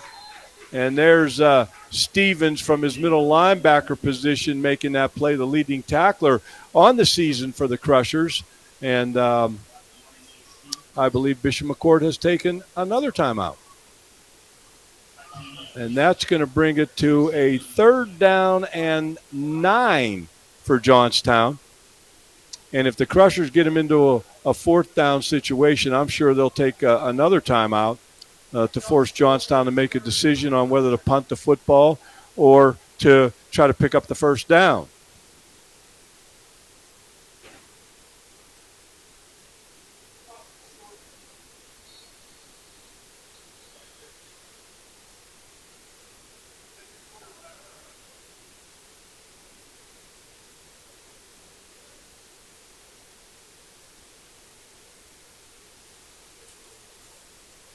Tell you what, those cheerleaders, man, they haven't stopped the whole half, man. They just keep doing it, man, over and over and over again. There's so many of them, they're spread out all over the place. A lot of energy in here tonight. Nice crowd, beautiful night. We missed Sunshine Jill tonight, but I think she got caught up with some other homecoming things going on. And the Trojans try a middle screen, and they don't have to – now, the McCort doesn't have to take that last time out because the clock's going to be stopped with 31.8 seconds. I would have to believe that Johnstown has to punt the football. And with 1 timeout left, you should be able to get – you'd like to think you could get 3, maybe 4 plays with that 1 timeout left with 31.8 seconds left before the half, and the Crushers up to 28-6 over the Trojans. It's Bernard Bellinger back to punt. Left-footed punter.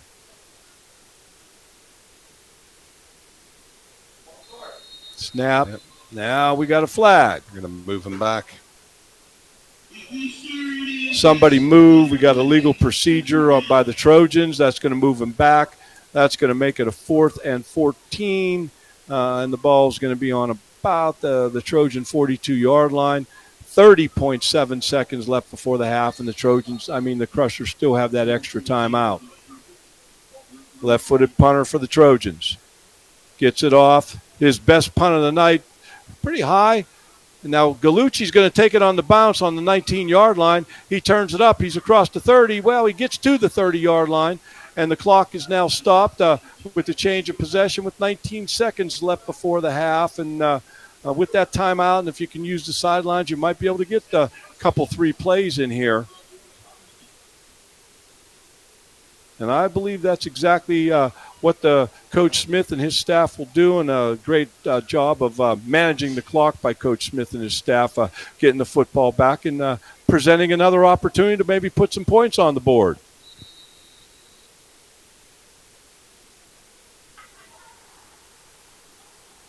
Bainey back to pass. Looks into the flat, gets Gallucci. Gallucci gets out of bounds, picks up about 13.6 seconds left before the half. And you got to start thinking, with that one timeout left, the clock is stopped. If you can pick up another 15 or 20 yard lines, maybe you could do the old Hail Mary and chunk one to the end zone. Didn't the Steelers? Who was it? The Steelers did a Hail Mary, didn't they? This past weekend. Yeah. Yeah. Bainey back to pass. He's going down the middle, and it's intercepted by the Trojans. It's number 14. He's bringing it back, and he's brought down by none other than number 30. I believe. Who is that? That's on the interception. That was Ronathan Edwards. Ronathan Edwards at the interception. Stevens finds him and tackles him, and wow. Ronathan Edwards, one of the leading tacklers for the Trojans, now picks up an interception. Enough time for one play here, Ralph. And Johnstown and the Trojans have gotten, the Crushers are pretty deep. If the Trojans, either they're going to run it or go to the end zone. I don't think they're going to do anything else. Going to try to heave it down the field to the end zone. Here it is. And it's caught. What a beautiful catch. Number 11. But I believe the clock ran out and the half is over. Wow. The half is exited and the teams are leaving the fields. And we're at the half. It's the McCort Carroll Crushers 28, the Johnstown Trojans 6, and we've got a lot happening at halftime. So our fans know that in the LHAC, halftime is 20 minutes by rule because a lot of things happen at halftime. And we're going to have a halftime guest, Father Crookston. We're going to have a homecoming court and the Queen coming to talk to us, and we're going to talk about Ovarian Cancer Awareness Night. And the teams are now leaving the field, and they put the 20 minutes on the clock. And once they're all off the field, then they'll get the proceedings started. The first thing they're going to do is we've got our cheerleaders going out, and they're presenting a check to Matt Smith, right? To Ann Harris Smith Foundation, and that's our good friend Matt Smith is going to take that check. And I'm sure that he's going to do lots of good with it. He's a quality supporter of the McCort athletic department as well as the whole school. And we're going to talk a little bit about my friend Ann Harris Smith once the check is passed down to the Smith family and Matt Smith.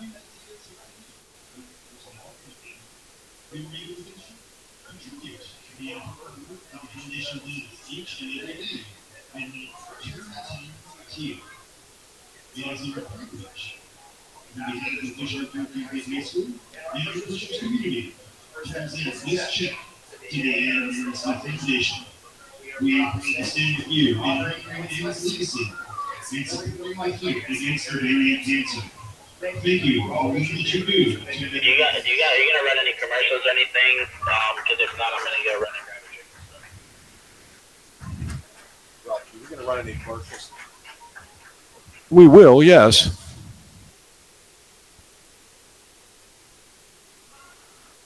Try to get my buddy Mike Shellhammer's attention. Mike, did you get a total on the?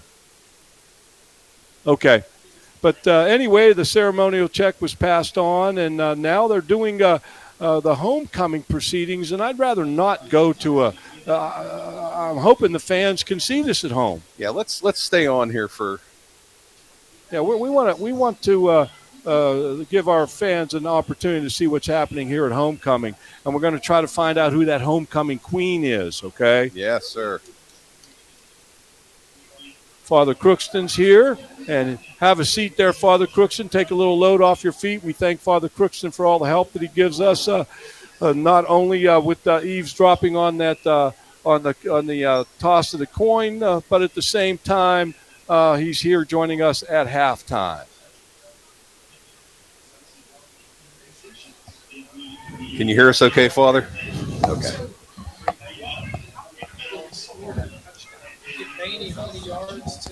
So we have the parents out there on the field, the 5 ladies.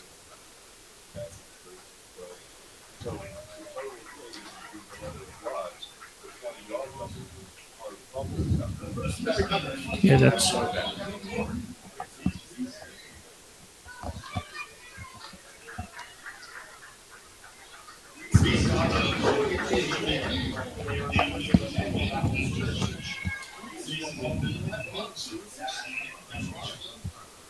So we had our first homecoming candidate. We have Reese Bear.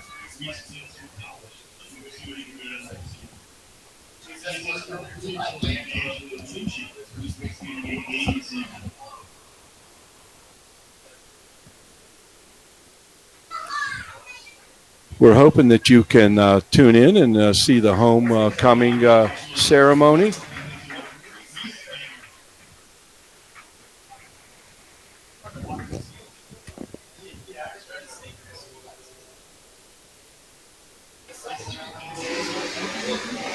Here we go.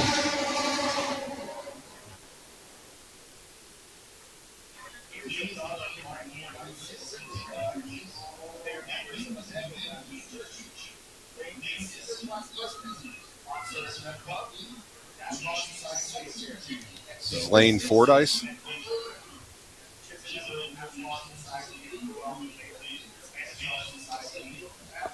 Ralph, that's a long walk in fancy shoes. Tell me about it.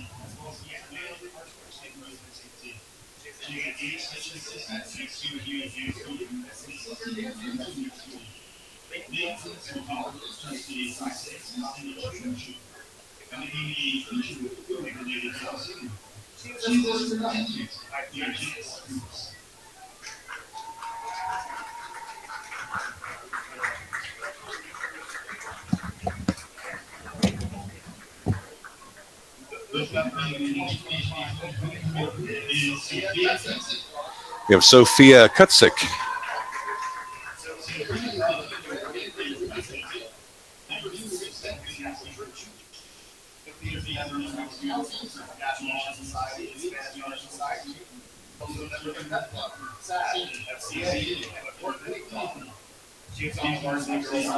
All these girls definitely giving a lot back to the school, members of a lot of different organizations and clubs, their community service, both character, academic, all-stars.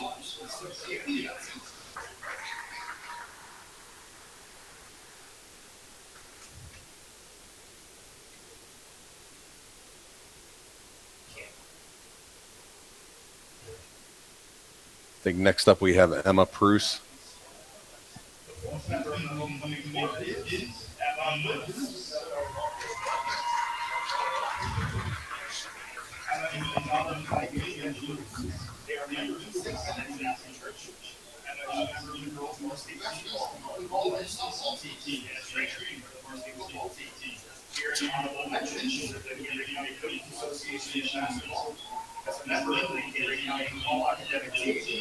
She's involved in FCA, education. As a member of the National Honor Society, French Honor Society. She plans to attend the University of Pittsburgh to study clinical medicine. She was escorted earlier tonight by students participating in a unique meeting. Let's give another round of applause for Emma. Next up we have Ava Zuko.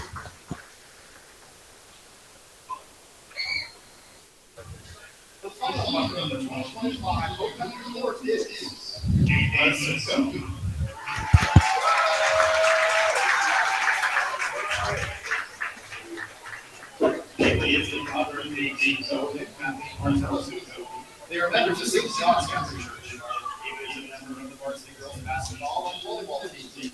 She's a member of the National Honor Society and French Honor Society. Ava is a member of the Pep Club, Yearbook Club, and SAG. Ava will be attending the University in Florida to play basketball and study nursing. She was escorted earlier tonight by Ovarian, who is participating in the game. Let's give another round of applause for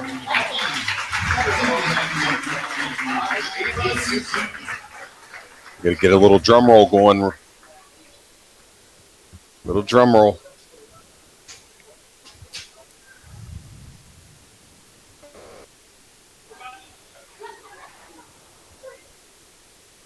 Ladies and gentlemen, the vote you all are waiting for, the 2025 Bishop McCort homecoming queen is Lady Fordyce. The homecoming queen for 2025, Lane Fordyce. Congratulations to all the members of the homecoming court and Lane Fordyce as well. And she'll be joining us somewhere probably midway through the third quarter and talking to us about, being the homecoming queen. And so we'll be chatting her up. But we're going to take a break from Friends of the Crusher Sports Network, and then we're going to come back with our good friend Father Crookston, our halftime guest. Okay.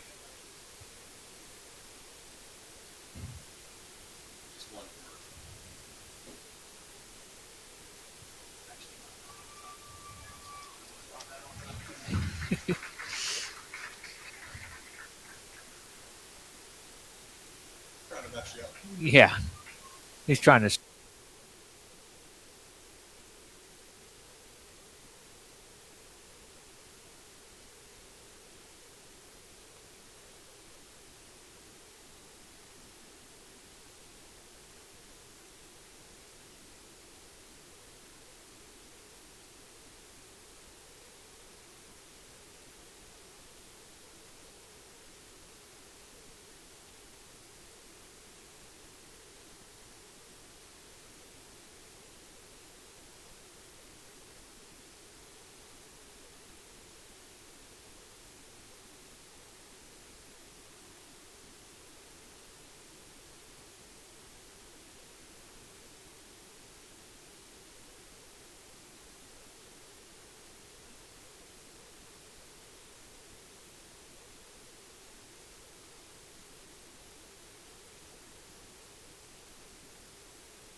No matter the season, we're always in full swing. When it comes to cutting-edge orthopedics and sports medicine, Conema Health System is your winning team. This all-star team is scrubbed and ready all year round. Whether you're sidelined by a sports injury, undergoing surgery, or dealing with a traumatic injury, Conema's team will get you back in the game. From life-saving trauma care to advanced orthopedic procedures, we're here to get you back to your best, no matter what life throws your way. Our MVPs, our surgeons, performing at their peak when every second counts. And our playmakers, those who make the valuable assists, our practitioners, our nurses, and our staff, ensuring you get the best care and stay on track toward your optimal recovery. When your health and mobility are on the line, we provide championship-level care because your health is our victory.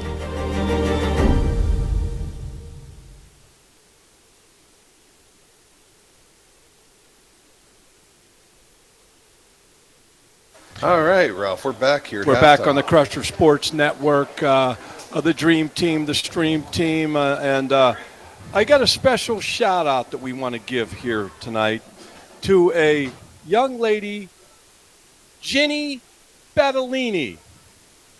She was the homecoming queen class of 1985, and a lot of her classmates are in town for the reunion. Ginny Battellini Husak, homecoming queen class of 1985, and God bless you, and go Crushers. And that takes us to our good friend Father Crookston. Father Crookston is the McCort campus. He's involved in Bishop McCort campus ministry, religious ed at the high school. He's the school chaplain. Father Crookston, welcome to the Dream Team, the Stream Team. Happy to be here. You're in the dream now, Father. You know that. I huh? certainly am. So, Father, I kind of left it in your ballpark where we would go with this, okay? So this is kind of like an interview in reverse, all right? So you lead the way and I'll jump in. How's that? That's fine. This week was Spirit Week at McCort, so they did a lot of fun things through the week. They had Pajama Day, they had Jersey Day, they had Color War Day, and today they had Extreme Red and Gold Day with ice cream sundaes at lunch. The Spirit Week actually got started last Friday night in Somerset when the rain came. The fan bus, all those kids in the fan bus got soaked. Then they got on the bus and they started singing. What were they singing, Father? Well, they were singing 99 bottles of beer in a wall. They got to 92 and stopped. This was spontaneous songs. Okay, Then, all right. Then after that, they started to cheer McCort, We Are McCort, and then they started to sing mass hymns on the way home from Somerset. Go Make a Difference with the hand claps, and then they sang another mass hymn, 10,000 Reasons. 10,000 Reasons. I know both of those songs, Father. Then they sang the national anthem. I know that one too. Then they said the Our Father and the Hail Mary. I know the words to those. They did both verses of the Alma Mater. Cheered I can't say I know all the words to that, okay? They cheered again, and when they pulled into town, they were finishing up with Old MacDonald Had a Farm. So they repented and they made up for the 99 bottles of beer in a wall. Well, they left 92 there. That was a good Yes. thing, okay? And the All other right. thing that was important is spontaneously they sang hymns and prayed. That's good. That's great stuff, Father. So, Father, talk to us a little bit about the 4Bs, campus ministry. Well, 4Bs is that you belong in the school, that you are a member of the school community, and I would say that every kid that's in the school is happy to be in the school. And then becoming, you are growing in the faith. You are maturing in the faith. You step up and take roles within the faith. We had this class period mass with juniors and seniors, and quarter athlete Angelo Gallucci said, "I'll do a reading." And the Kusick young woman that was one of the courts, she said, "I'll be a server." And we had that kind of participation in the mass 7th period. Then the believing is to take your faith and put it into action, and to help people, and that also gets us to beyonding. One of the important things that happened this year that shows the faith of the whole community is tragically, after the first football game, one of our players' dads died in a motorcycle accident. He was going to an empty home from the emergency room. Coach Goodrich said, "That's not going to happen. He's coming to my house." And the Goodrich is Mr. and Mrs. Stock and Mrs. are moving to take guardianship of this young man. Well, Father, that's what it's all about. Belonging, becoming, believing, and beyonding. That's you just said it all in a nutshell, and you gave examples of people doing that. Exactly. It's just not words. We're doing it. That's what it's not just intention. We're making the future manifest by the actions that we do, listening to God and to each other. We have cultivated a soil at McCort that is very rich and very affirming of people and their faith. Well, Father, with all that being said, campus ministry in the Bishop McCort Catholic Academy School District, belonging, becoming, believing, beyonding. Mrs. Rivetti, Father Crookston, Ellie Dorian, Dylan Dorian, Morgan Casto, Tim Hornick, Mike Bako, the entire school administrative team, building Catholic faith each and every day. Father, homecoming. You've seen a lot of them. Why are they important? Well, that Spirit Week that these kids went through was, yes, they studied, they presented themselves well in the classroom, but they had fun doing it. On Color Wars Day, the seniors wore pink, and the one girl who did the reading, she came up with a wig that was down to her shoulders with pink hair. She read very well, though. Nice. Yeah. Okay. Well, Father, and tonight, it's Ovarian Cancer Awareness Night, and Matt Smith and his family are big supporters. I actually worked with his mom and was friends with his mom, and I'd like to talk a little bit about her, okay? Not only was Ann a great mom, she also was a great wife and a great school teacher. She spent all of her adult life as primarily teaching kindergarten, and Ann felt very strong about the development and education of children, and I consider her my friend forever and ever. And please, for everybody out there and all you gals out there, ovarian cancer is nothing to kid around with, and we thank the Matt Smith Foundation and the Ann Harris Smith Foundation and Matt Smith and his family carrying that on, Father. Much so. I remember Matt. He was a student when I was principal at McCort. Was he in your office a lot, Father? No, he was not. Okay. Well, listen, Father Crookston, thanks for joining us here at halftime, and God bless you, and go Crushers. Go Crushers. We're in a little bit of a game that's competitive right now. Well, and you know, it's a crosstown rivalry, and there's a lot of passion on both sides of the ball. That's good to see. It's really good to see. Yes, Yep. it is. Yeah, you're right about that, Father. God bless you. Thank you, Father Crookston. You're welcome. Thank you. Well, Dawn, we got about the teams are going to start coming on the field. Why don't we take a little break from the Crusher Sports Network, and then you and I will have our thoughts going into the second half. Sounds good. At First Summit Bank, we're more than just bankers. We're your neighbors, your friends, your partners through every step of life. And now we're helping you enjoy even more of life's moments with First Summit Bank's First Perks. With First Perks, you'll get exclusive discounts on shopping, dining, and entertainment just for being part of our community. Car trouble? No problem. Roadside assistance is just a tap away. Because at First Summit Bank, we're always here when you need us. Wherever life takes you, First Perks goes with you. Sign up today and start enjoying the perks of better banking. First Summit Bank, your community bank.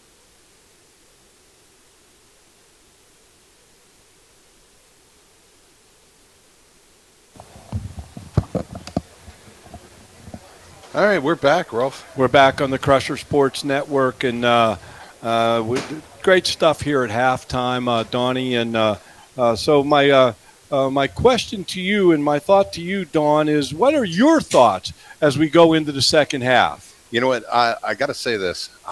As I said earlier in the game, I think I'm a little surprised at the running game from Johnstown, and I think Johnstown has been able to use their speed to kind of curtail a little bit of our running game. And that's, I think that was a little bit of the equalizer, because I think, you know, McCort between D'Elia and Gallucci running that ball and Bentley, boy, there's a credible amount of speed. And they're showing almost a matching type, you know, speed. But I think as we keep taking shots downfield, I mean, how many points do we take off the board? Well, we had 2 touchdowns called back on penalties, obviously. So my thoughts going into the second half, obviously we're going to kick off. I think the defense has to make a statement. Force them to punt the football or get a turnover, and let's get the offense back in the end zone, and let's kind of start putting this football game away. But you got to give Johnstown a lot of credit. One of Tony Penna Jr.'s keys to the game was play with passion, and I think the Trojans have done that. And like this, it brings out the best in both squads and both coaching staffs, and so we'll see how this shakes out. These first 4 minutes, usually in the third quarter, Don, are critical. It's kind of like who can the Trojans get on the board? Can the Crushers get on the board? Who's going to take charge of this second half? Or is it going to continue to be a close kind of dogfight kind of thing? And we'll see how these 4 minutes go as we move forward. Donna, how about talking about there's some athletic events happening with the Crushers, something on Saturday and a few of them on Monday. Sure. So if you can just start right there. Yep, Saturdays we have our junior high volleyball is at the West Branch tournament. That's tomorrow, right? Yes, 10 a.m. tomorrow. We have the elementary footballs down in Rockwood tomorrow. We also have then coming up next week, we have girls varsity tennis on Monday. Those are all September 29th, so you know. Yep. Girls varsity tennis, that's the District 6 doubles opening round at Roxbury Park. We have junior high soccer, 4 p.m. at Berlin.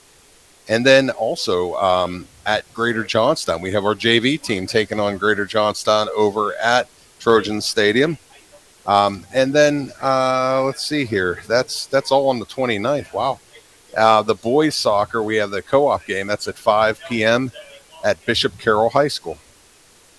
Well, there you go. Thank you, my friend. And that's what's happening. Busy schedule. That's what's happening tomorrow and on Monday with our athletic program. And again, we give a shout out to Erica Stripmatter, our athletic director, who's doing wonderful work for the Crushers. Tom Dieter sends us a message. He says, good job tonight, you guys, and keep up the good work. And, Tom, we do appreciate that. And Absolutely. God bless and go Crushers, my friend. Hey, guess what else happens here? I believe like Monday or Sunday. Go ahead. Jeannie comes back. Oh, my gosh. I've missed her. You remember? Jeannie. You remember yes. who she is? Oh. Okay, so we got about 23 seconds left here in halftime, and we're going to start off with the Crushers kicking off in a ball game that's a little closer than I think most people kind of thought. Got a 22-point ball game. We're going to see what kind of looks we see. I expect to see Johnstown taking some shots downfield, which we haven't seen much. They did score the one touchdown on a nice pass, but they are impressing me with their speed. It's pretty incredible. We're going to take a quick break here from Friends of the Crusher Sports Network.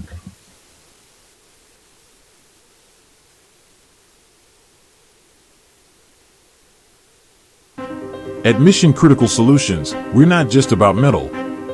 We're about precision, innovation, and excellence. From welding and machining to custom fabrication, our expert team ensures every detail meets the highest standards. What truly sets us apart are our specialty services, expert project management, streamlined supply chain solutions, and rigorous quality engineering. Mission Critical Solutions, where exceptional metalwork meets unparalleled expertise. Transform your vision into reality. Contact us today.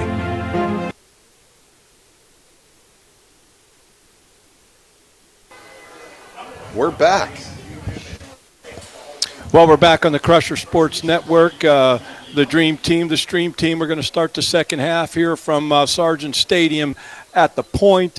It's your McCort Carroll Crushers 28, the Johnstown Trojans 6, and McCort will be kicking off to Johnstown. They've chose to kick with the scoreboard at their back so that the offense and the quarterback can see that scoreboard, and they're on the same page with the coaches in the fourth quarter. So our kicker, number 26, Connor, is going to tee it up in the middle of the field, and the Trojans are going to put their kickoff return team on the field. And a big 4 minutes here. How this second half is going to go is usually dictated by these 4 minutes of football right here.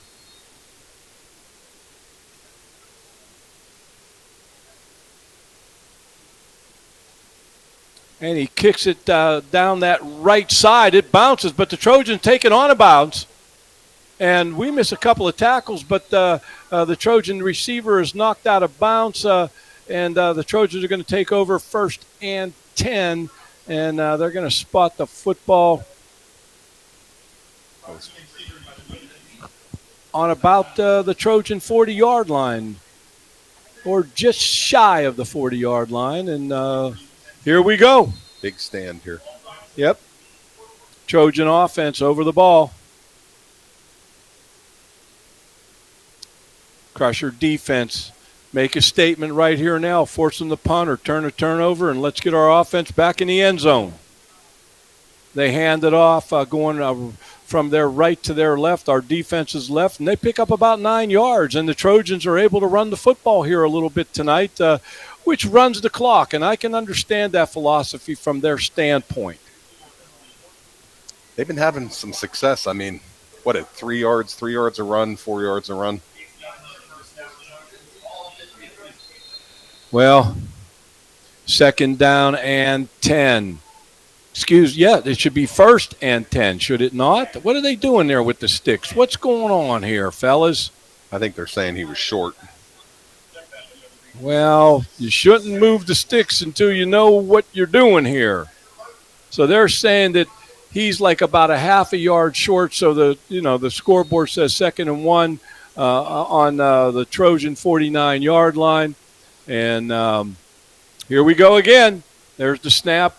Quarterback takes it, runs right up the guts, and the Trojans moving the football on the ground. They're down to the Bishop McCort 40-yard line. They picked up about another 10 yards.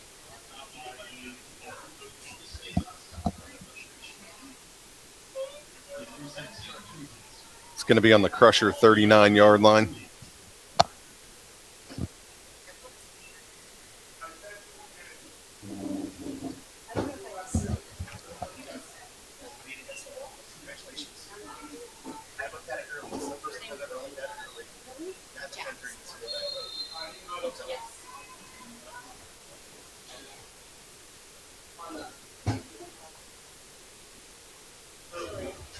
Oh, the little penalty there, Ralph.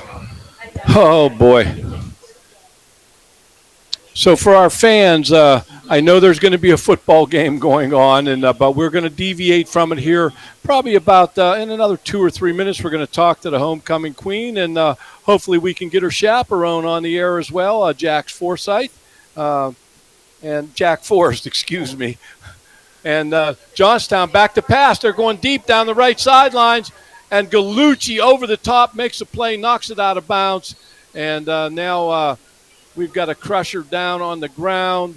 And like we said, we do not speculate on injuries. All we want you to do is say a prayer and for that young fella.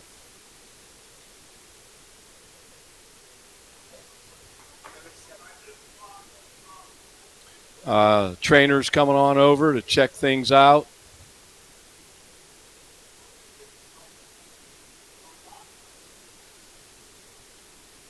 Like we always say, just say a prayer for these guys. We don't speculate on injuries, and that's not something that we would ever do.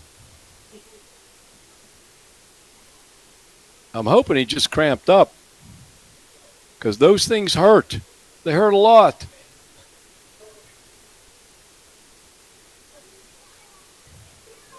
In a short period of time here, we're going to be talking to our homecoming queen, Lane Fordyce, and hopefully we can get her her chaperone. Escort. Jack Forrest on the air as well. And we're going to take this time, so I don't forget, to thank Heather Newcomer, who puts all this homecoming court together. And she teaches down at Bishop McCort. She's been there a long time, and she's a loyal crusher, to say the least. And we thank Heather for all that she does as well. And she's sitting back here smiling, but we can't get her on the air tonight. We'll get her another time. Ralph, do we want to talk to Lane now? Or? I'd hate to talk over the injury. I just... for our fans, I would personally find that unprofessional. Okay, he's got up. Yeah, he's up. I'm thinking he cramped up. Well, oh boy. He looks a little wobbly there. Let's hope that he's okay. Send him another prayer. They're going to carry him off. So we're going to get back to the action here. The Trojans are going to send their offense back out. And, of course, the Crusher defense is going to come back on the field. It's Bishop McCort 28, Johnstown 6. 10:32 here left in the third quarter, and I don't think either team really wanted to have to start this way, although the Trojans have been moving the ball on the ground and running the clock to a certain extent.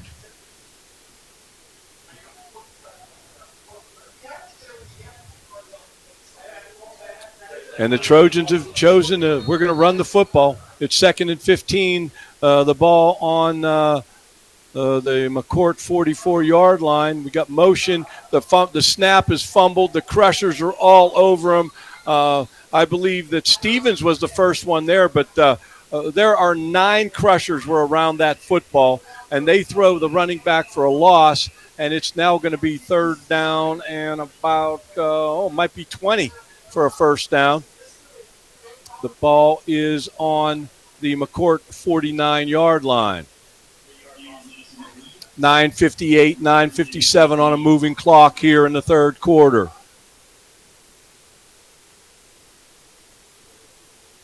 The Trojans trying to get the signals and get everybody on the same page. The Crushers digging in defensively.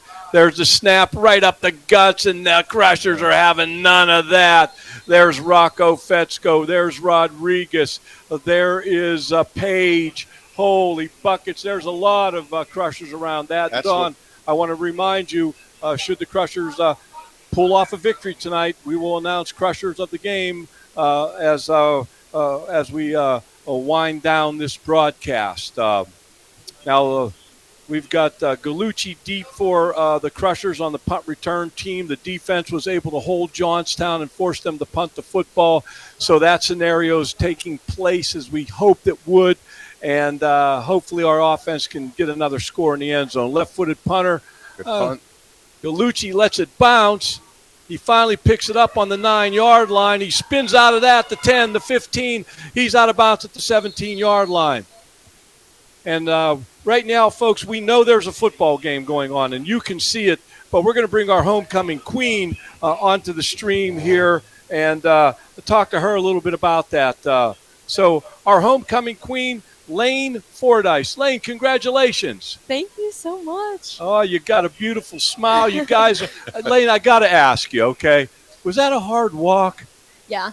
My Okay. feet hurt really bad. Okay, yeah, we thought that, Lane. Okay, all right. 50 yards in fancy shoes, right? Yeah, I was really scared I was going to trip. Well, It would have been bad. Lane, we're going to, give a little shout out to Sophia Kutzik, Emma Prus, Ava Zuko, Reese Bear, as they were part of the court as well, okay? And Jack over there, he's taking some pictures, okay? Those wrestlers, they're like that, aren't they, Hey, so were you surprised? I was a little bit. I was hoping I would win, but I'd be happy like if any of us won. So either way, I was going to be really happy. So I was excited. That's a great Crusher attitude to have. So thinking about, you're going to graduate somewhere along the way here. Have you thought about future plans at all?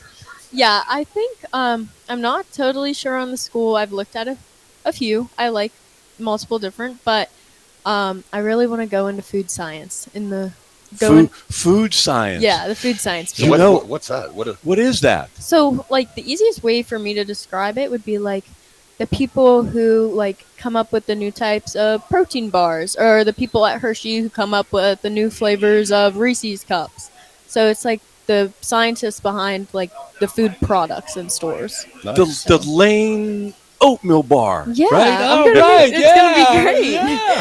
So, have you thought about schools?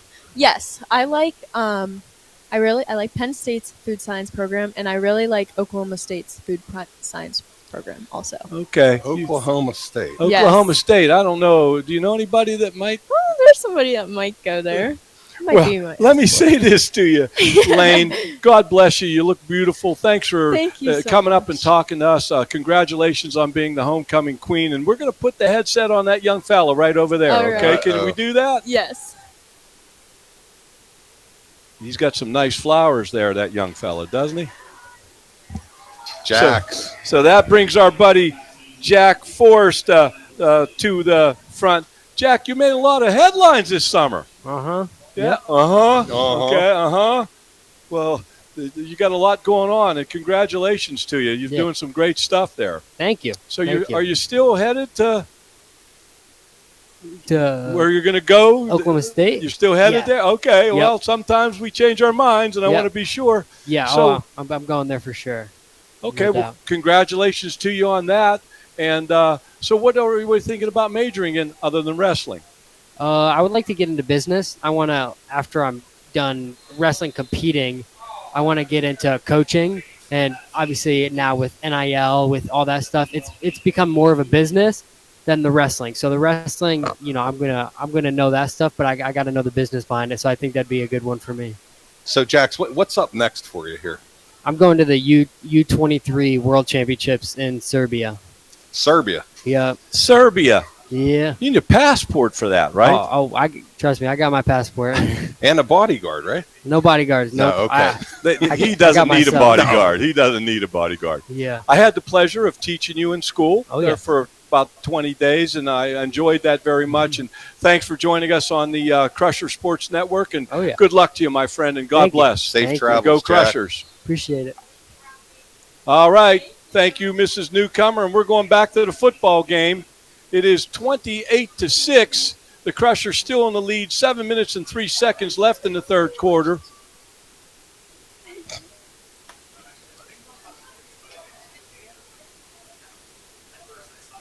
All right, here we go. All right, Ralph. It is now 2nd and 10. The Crushers have the football on their own 39-yard line. It's still Bishop McCort 28 and Johnstown 6. Bainey fakes the handoff to D'Elia. He runs the bootleg to his right. The pass is completed, but it's out of bounds, so it does not count. Okay, I mean, that's the only way I can explain it to you.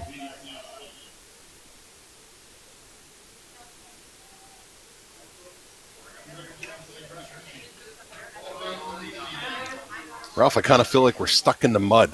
Well, 3rd and 10 here. The ball on the McCort 39-yard line. The Crushers need to knock out this first down. There's the snap to Bainey. Bainey, he's looking to the sidelines. I'm surprised there's not a flag on that. That sure looked like pass interference. Gallucci couldn't haul it in, and that's going to bring up 4th down. And question is, what are the Crushers going to do here? Is Coach Smith is going to send his punt team on the field? Bainey is your punter. Bainey has a pretty good punting average on the year. And he's a very solid punter for the Crushers. His average is about 36 yards a punt. Pretty good here at the high school level. And Bainey, snap was a little off. He rushes the punt, but he gets a pretty decent punt off, and it's fielded. And a Trojan is breaking tackles, the 50, the 40. And he's going to get knocked out of bounds by Brady Page. That's number 14 for the Trojans. That's Stephen Hill Goodman. And he brings that thing back about 47 yards for the Trojans. And the Trojans are knocking on the Crusher door with 6 minutes and 34 seconds left in the 3rd quarter. That was some great blocking by the Trojans coming off that punt. I'll tell you what, the Trojans took that win against Westmont and brought a lot of passion and enthusiasm here. Now, the Crushers have been doing a great job of controlling the football game, but the Trojans are in it for sure. 1st and 10, the ball on the Bishop McCort 24-yard line. Back to pass. They flush him out, and from his outside linebacker position, it's number 7, and that is Garrett Faribault on the sack for the Crushers. And that's going to bring up a 2nd and about 8.5 miles for the Trojans. 2nd and 10, 11. 19. About 19. The ball on the McCort 33-yard line. In the gun. There's the snap. We hit him in the backfield. He was able to break a tackle, but Fetzko and Marquise Gordon and Stevens were there. I'll tell you what, Fetzko's having himself a pretty nice night tonight. He is. Especially defensively. You know, and they're running almost every play they're running right into him. And he's holding his own. He's holding his own for sure. 5 minutes and 34 seconds, the clock moving in the 3rd quarter. It's 3rd and 22 from the Trojans from the McCort 36-yard line. There's the snap. They throw a quick screen out, and it's incomplete. The receiver cannot hang on to it. He had maybe a little bit of room, but there are about 3 or 4 McCort defenders there that were going to corral him at some point. He might have picked up a few yards. But he drops it, and that brings up 4th and 22, and I got to believe the Trojans aren't going to punt the football here. No. They're going to throw caution to the wind. They got to try to get points on the board. They're down by 22 at this point. We got to come up with a stop here, big stop. Back to pass. Oh, it's incomplete, and the Crushers are going to take over on downs, and the Crusher defense stands tall and keeps the Trojans out of the end zone.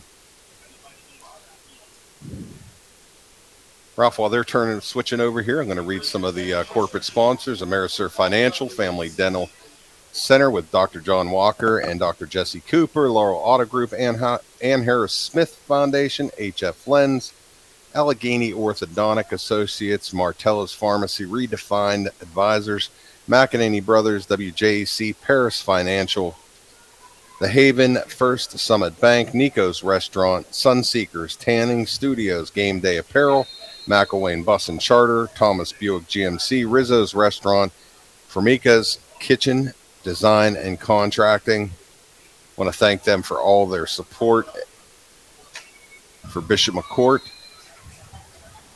Going to finish off this list here. Brett Insurance, Modern Art, Plate and Glass, Riemann Auto. Riemann also sponsored our student section tonight. I want to thank them. The 5th local Ale House and Eatery, MCS Machining Fabrication, Capri Restaurant, Westmont, Allegheny Field Services, and Randy's Bilo. So we have a 2nd down and 6 for the Crushers.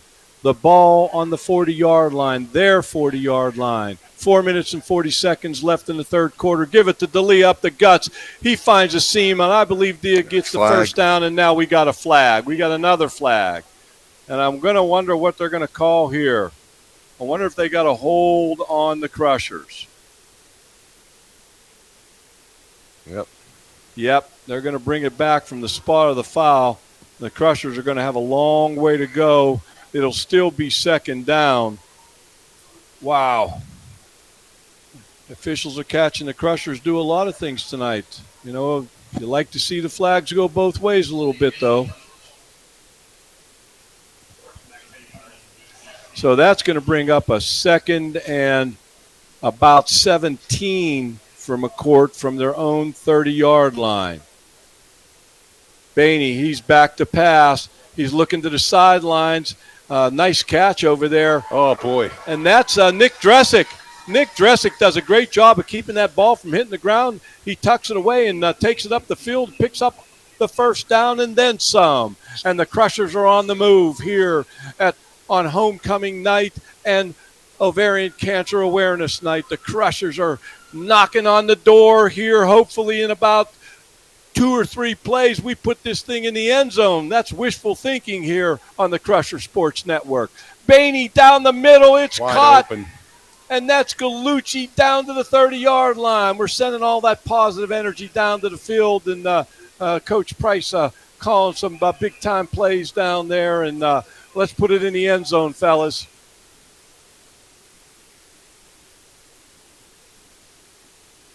First and 10. The ball on the Trojan 30-yard line.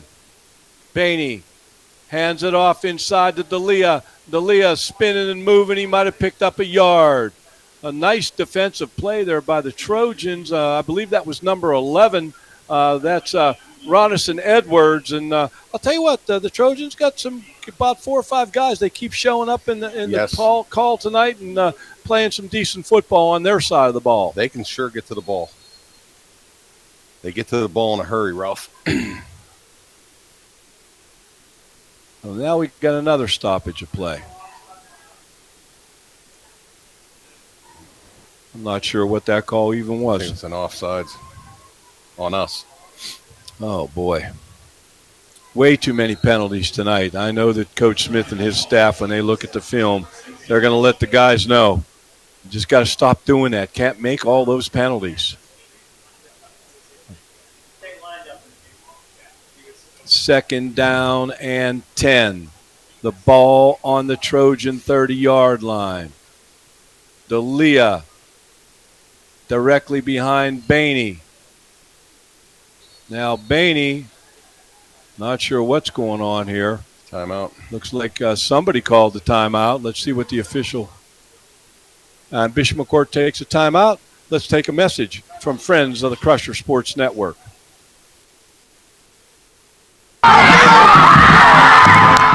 Defend your ride with Riemann Auto's All-Star Service. From state inspections, tires, brakes, and routine maintenance, Riemann Auto is your one-stop shop for all your automotive needs. Riemann's highly trained mechanics will have you on the road and running safely. Score a winning drive with the top-notch maintenance and repair service. Riemann Auto wishes the Crushers all the best for a successful season.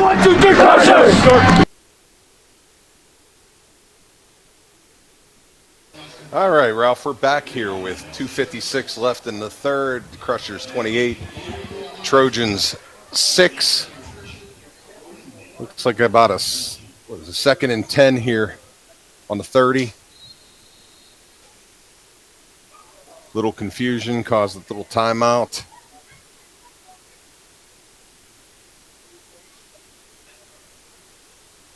That's Gallucci. I can't see that sideline, so do the best you can there, Don, because I really can't tell. I can't see that sideline from our location here, for what it's worth. To be about almost a 10-yard run, picked up about 9 yards. So be a 3rd and 1. So it's 3rd and 1 for the Crushers on the Trojan 21-yard line. 2 minutes and 48 seconds on the clock. It will start at the snap of the football.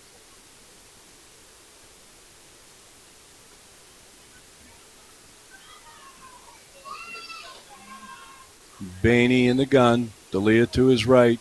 We've got motion going right to left.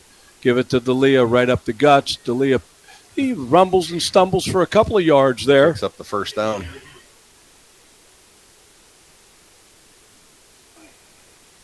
First and 10 for the Crushers. The ball on the Trojan 18-yard line.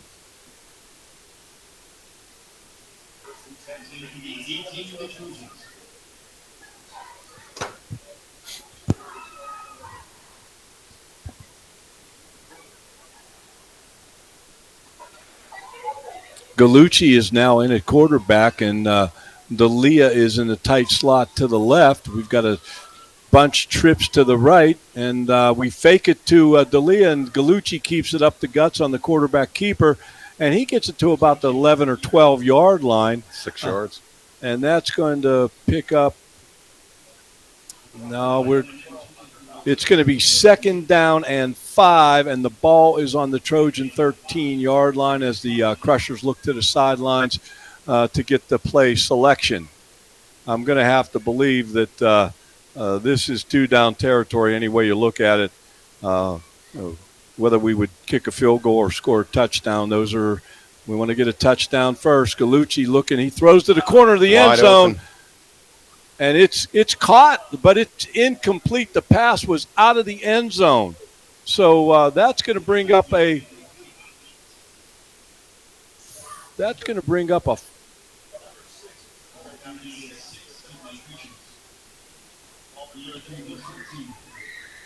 So we have a 3rd and 6, and the clock is saying the ball is on the 14-yard line.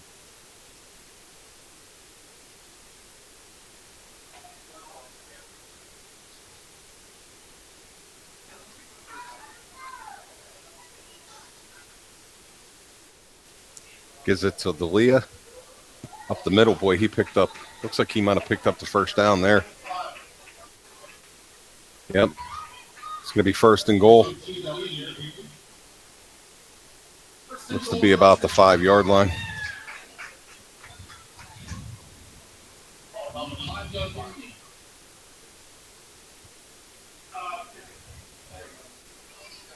Signaling that play in. Gallucci still at quarterback. Got Bainey out there on the wing. Gallucci keeps it. He's going to take it in. And Gallucci scores, and that's going to take it to 34-6 with 44.6 seconds on the clock left in the 3rd quarter. And we're going to bring Hildeband and Gallucci and Avery Connor on for this extra point. And we all know that Avery's having a great year, and we just hope that he can keep doing it.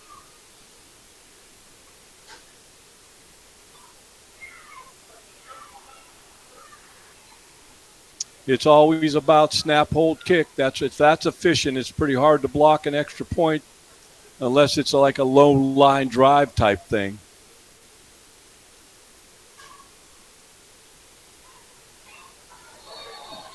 And speaking of that, I believe they blocked the extra point. Ralph.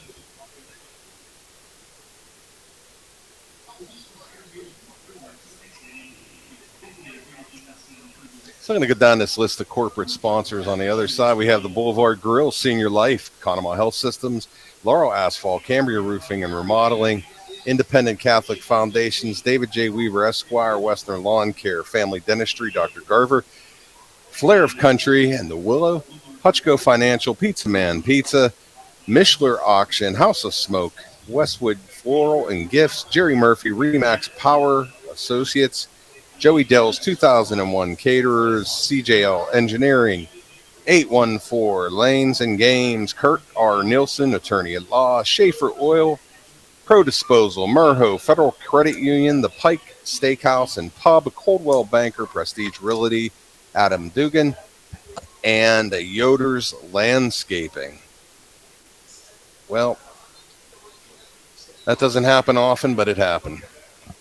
A lot of stoppage of play tonight. You know that? Yes. Seems like that's been the norm in a couple of our games this year.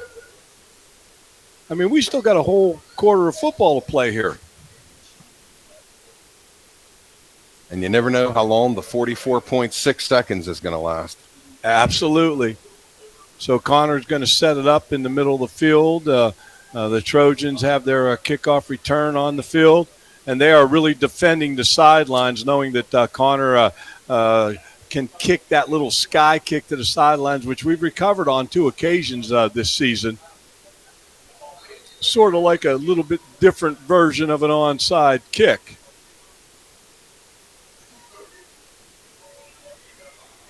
And there it is. He kicks it to the sidelines, and the ball's live. They got it. And I want to believe that Dressick picked it up. It may have gone out of bounds. And they were doing that little sky shot right over the 50-yard line there, and I'm just not sure how that shook out, what they're going to call here. I don't see any signals by officials who has the football as of yet. There's a big discussion going on right in front of the Crusher sidelines, and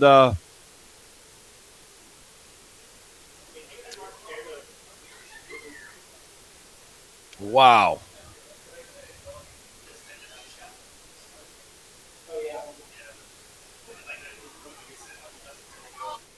So it's against the Crushers. My goodness gracious. Wow. The other team's out there too, fellas, just for the record. Was it a penalty, or they're just saying that that Johnstown has the ball? I think they were just signaling that Johnstown had the ball. Well, then they picked up the flag because there was a flag thrown, so they must have picked it up and said there was no penalty. I think they were going to call that we were holding the Johnstown people from getting to the ball. But so they picked up the flag, and now the Trojans off and running offensively. And the running back is out of bounds. He's down. Our trainers are looking at him, and again, say a prayer for that young fella. How about a timeout for a message from friends of the Crusher Sports Network? Did you know that a single program has the potential to transform the way Bishop McCort Catholic Academy is funded? The Educational Improvement Tax Credit, or EITC program, was designed to give people like you a powerful way to redirect the taxes you already owe into scholarships for our local students. We all have to pay taxes. Let us help you turn yours into something extraordinary. It's simple, it's easy, and it's impactful. Sign up today to turn your tax dollars into scholarships by visiting Redefine's website at www.redefiningeducation.org.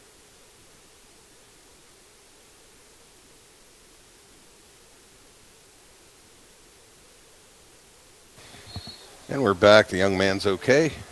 And we're back on the Crusher Sports Network, and we thank you for the prayers. The Trojan was able to actually jog off the field under his own power. We just don't want to see anybody get hurt. That's not always a good thing, and we're glad that we appreciate all your prayers for those guys that have gone down this evening, and I believe that those prayers have been answered, and we thank you for that always.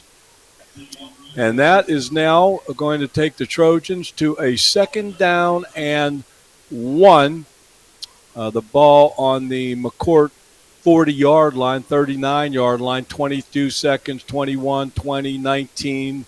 I believe they're going to have to snap the football here, and they do. And the quarterback is running to his right on a sweep, and he picks up the 1st down, and he's still going, and there's like 3 or 4 or 5 Crushers trying to take him down. And the Trojans was not to be denied. You talk about finishing off the run. Well, you saw that right there. A little bit of John D'Elia right there. Yep. And now we got a Trojan, another Trojan. I've got one of them down, and trainer's going to, they're helping him up now. And just a great effort by the running back for the Trojans. You didn't get that number, did you, my brother? No, it was 14.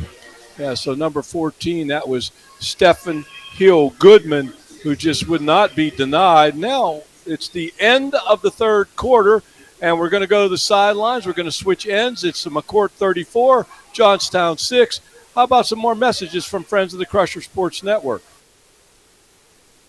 For over a century, Thomas Automotive has been redefining the car buying experience. One person, from start to finish, you'll work with the same person with no transitions or turnovers. Upfront pricing. All of our vehicles are clearly marked with their best upfront price. Commission-free sales team. Our salespeople are not paid on the price you pay. Our team works for you, not a commission. Transparency in everything we do. Buy with confidence, drive with confidence. Thomas Automotive.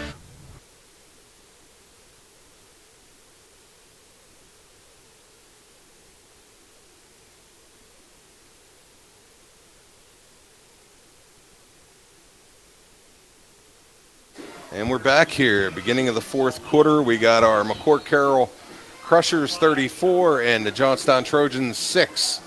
And Johnstown has the ball, 1st and 10 on the Crusher 27-yard line, starting the fourth quarter. And Johnstown looking to the sidelines, very much like the Crushers do. And they called a timeout. Now we got a timeout. And we're just going to keep it right here, brother, okay? Absolutely. And this is a good time for me to do my JMU segment, okay? My James Madison University Dukes are taking a 2-1 record on Saturday, September 27th. Tomorrow, they are hosting Georgia Southern at 1:30 p.m. From Zane Shoker Field on the campus of James Madison University, and go Dukes.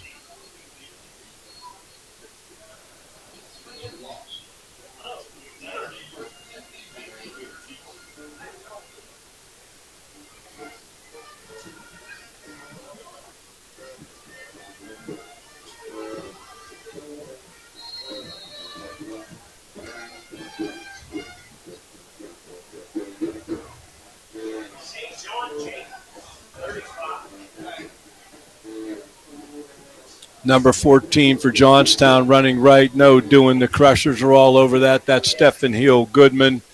And trying to see what Crushers are getting off the bottom of that pile. And I think you see number 24, Spontak, from his corner position coming up to make that play. And it is now 2nd and 10. The ball on the McCort 27-yard line. The Trojans would like to knock one in here for sure. 11:27, 11:25, 26, 24, 23, 22 on a moving clock. I got the numbers wrong. I apologize.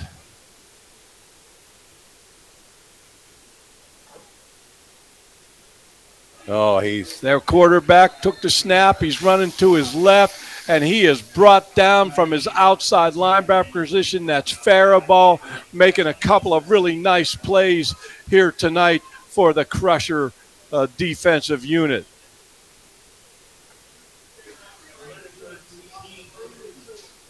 Don, you want to start thinking about your Crusher of the game? I pretty much know who mine is, and you can announce yours, and we'll go from there once the game is over. 10:38, 10:37, the clock moving. It's always a tough There's decision. the snap, back to pass, throwing it deep down the middle. It's intercepted. That's Brady Page with the interception. And Page is still on his feet. Oh. He brings it out to the 30-yard line, and Brady Page makes a big play defensively for the Crushers. Huge. And now the Crushers are going to take over with 10 minutes and 21 seconds left in the football game, and the Crushers up over the Trojans 34-6. And it's going to be 1st and 10 for the Crushers. The ball is going to be spotted on the Crusher 31-yard line as they move offensively left to right with the scoreboard in their face. Now, as I said that, the scoreboard went out. Now it came back on. Okay. Ralph, you keep these premonitions, man. I don't know, man. I hope I'm not haunted. I hope it's that time of the year, and I'm sitting right next to you. Well, I haven't done anything bad to you yet. So No, not yet.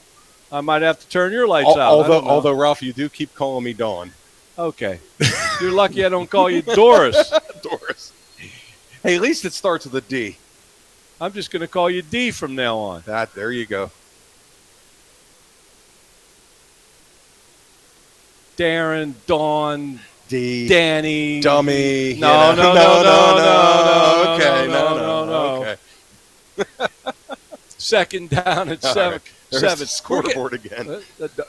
Now you got it. See, you got the haunting. I saw Mike Mastovich point at it, and it went out. It's like the clapper. Clap on, clap off. We're getting a little delirious here at this I know. game. Bainey. Oh. And it went down. It was a very low pass, and Kaleem Taylor went down to get it, but he couldn't get underneath it. The officials call it incomplete, and that will stop the clock with 9 minutes and 32 seconds left in the football game. And the Crushers are going to have a 3rd down and 7. The ball on their own 34-yard line, and they're up 34-6, and they'd like to get another one in here before the game is over.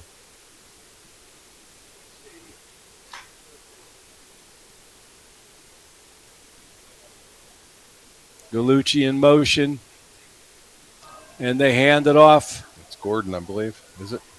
No, I think that's...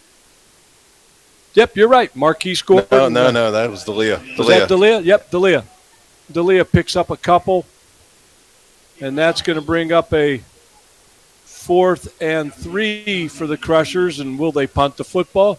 I believe we've only punted once this evening. Yeah. And it looks like the Crushers are just going to throw caution to the wind and say, you know what? We're going to try to pick up this first down. 8:58 on a moving clock. And Trojans jump off sides. The Crushers are going to get the first down, and they're going to continue the drive. Penalties, man, they're just tough. They're hard. And as many as we've had tonight, oh, man. I don't know. I don't want to criticize officials, but there's always 2 teams on the field. 1st and 10. Ball on the McCort 43-yard line. And they're going to run the option to the left. The pitch man is Galucci. Galucci turns it up, and Galucci takes it down to about the 45-yard line of Johnstown. And I believe that they'll move the sticks and stop the clock. I don't think, was he driven out of bounds at all there? I don't know. It was close. Well, now they moved the sticks and they started the clock, so he was down in bounds.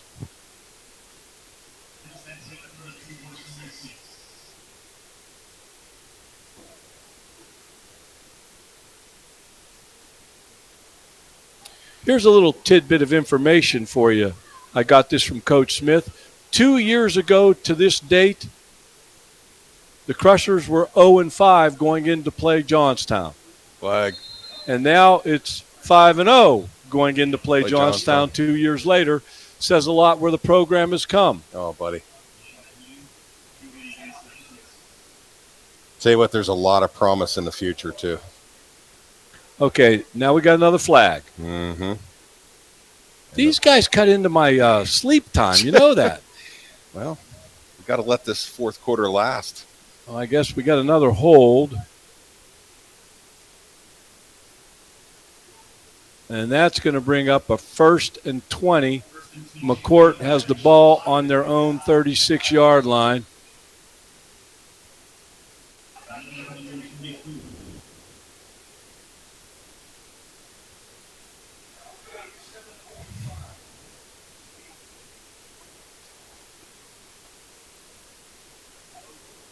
Bainey's going to throw the little slant route, and he hits Kaleem Taylor, and they're able to pick up about, about 15 on that.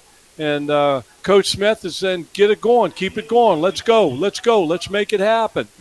And it'll be 2nd down and 5. The ball now on the Trojan 41-yard line. 7:08. Clock is moving in the 4th quarter.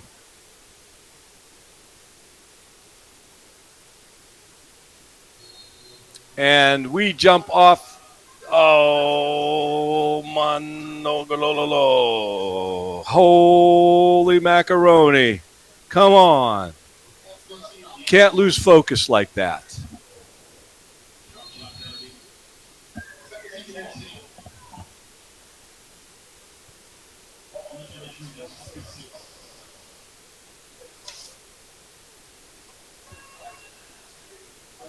while we have some time here, the Crushers are headed to Westmont next Friday evening, and fumble. Johnstown has the ball. But we're headed to Westmont next Friday evening, October the 3rd, 7 p.m. start. Now, it is the Channel 6 game of the week. Okay. And I know that Mr. Fowl was trying to work – there's not any room. Channel 6 is going to take up all the room, and we're trying to find an outlet up there, and maybe we'll pop up a pop-up tent or something to call the game. That is not official. We want to stream the Westmont game, but we may not be possible because Westmont just may not have the room because Channel 6 is going to take up a lot of room, and that's going to be there. The Westmont McCort game will be the game of the week. Keep looking on social media and on the McCort websites.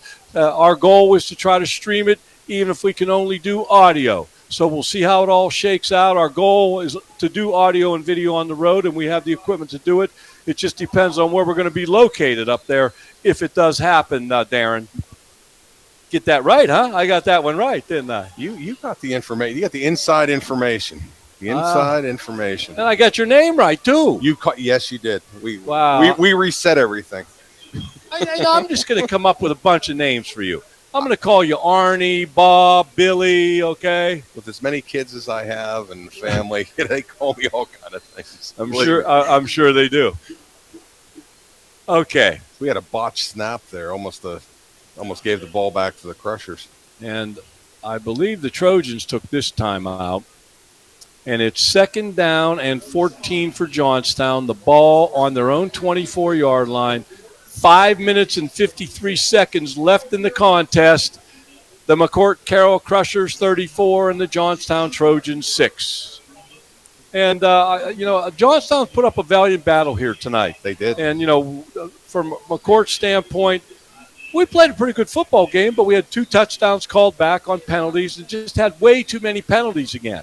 And, that sort of kept it a little bit tighter and closer as well. But Johnstown came out wanting to run the football, and they did that to a certain extent, and they did extend the clock a little. They did run the clock a little bit.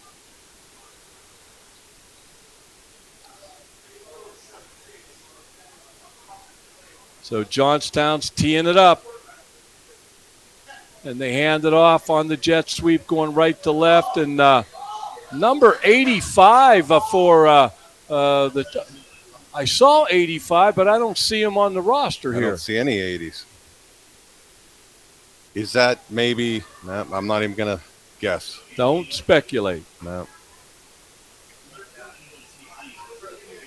So now the Trojans have a 3rd and 14 on their own 24-yard line.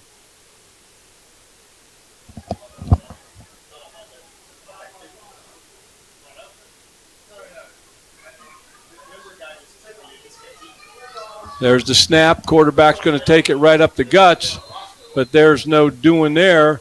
That's number 55 for the Crushers. Big Caleb.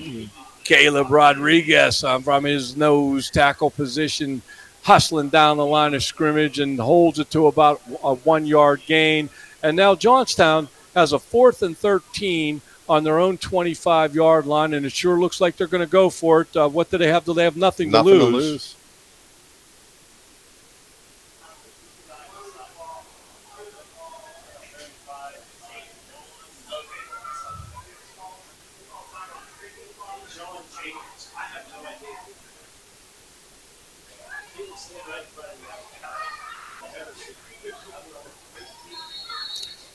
And now there's a lot of talking, and now Johnstown, I believe, has changed their mind, and now they are going to send their punt team on the field. And I'm wondering if they took another time out here. I would have to think they had to. Yeah, you couldn't just. Yeah, they would have got a delay game penalty here, so they probably took a timeout and made a decision like, maybe we should punt the football. Deep for the Crushers, I believe that is Galucci. There's the snap goes over his head, and the Crushers have the football on the 1 or 2 yard line. And I believe it was Luke Stevens that came up with that fumble recovery. And here comes the McCort offense on the field. The snap kind of went over his head. He went back to get it, and it just didn't work out. That was Spontac. Spontac on the recovery. Yes.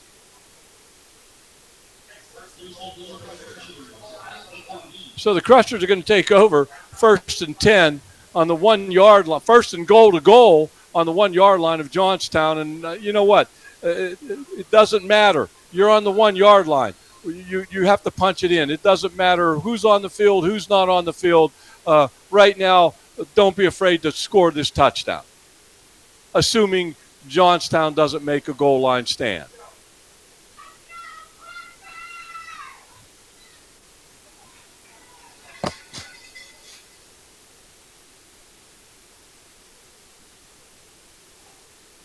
And there's the little slant route to Kaleem Taylor, and it's a touchdown, and that's going to make the Crushers 40, the Trojans 6.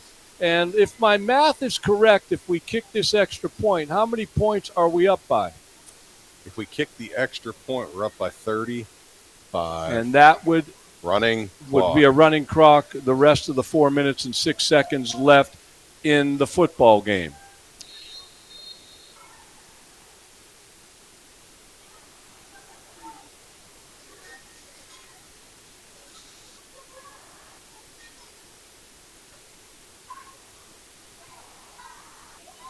Connor is lined up to kick the extra point. Hildebrand, Gallucci, and Connor. Snap, hold, kick. It's down. It's good. And 41-6. The last extra point was blocked, but this one was clean. And now the Crushers are up by 35, and we'll go into a running clock the rest of the football game. How about a message from friends of the Crusher Sports Network? Here at the 5th Local Ale House and Eatery, we're proud to support Bishop McCort Catholic High School athletics. From football and basketball to baseball and every sport in between, we're cheering on the Crushers this season and beyond. Stop by the 5th for great food, craft beers, cocktails, and a welcoming atmosphere, perfect for friends and family. From our house to yours, the 5th Local Ale House and Eatery wishes the Bishop McCort Crushers a successful season. Go Crushers!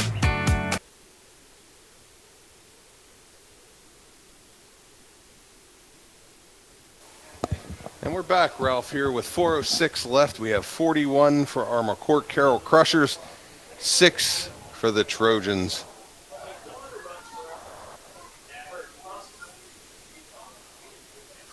We're going to get underway here with a running clock, Ralph. Here we go. The clock will stop with timeouts, injury timeouts, to move the sticks, and change of possession. Kickoff is fielded on the 25-30.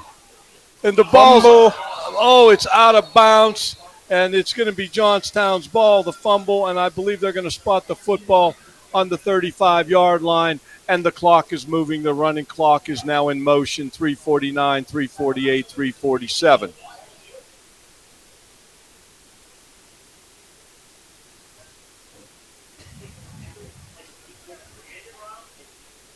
The Trojans are going to take over 1st and 10 on their 35-yard line.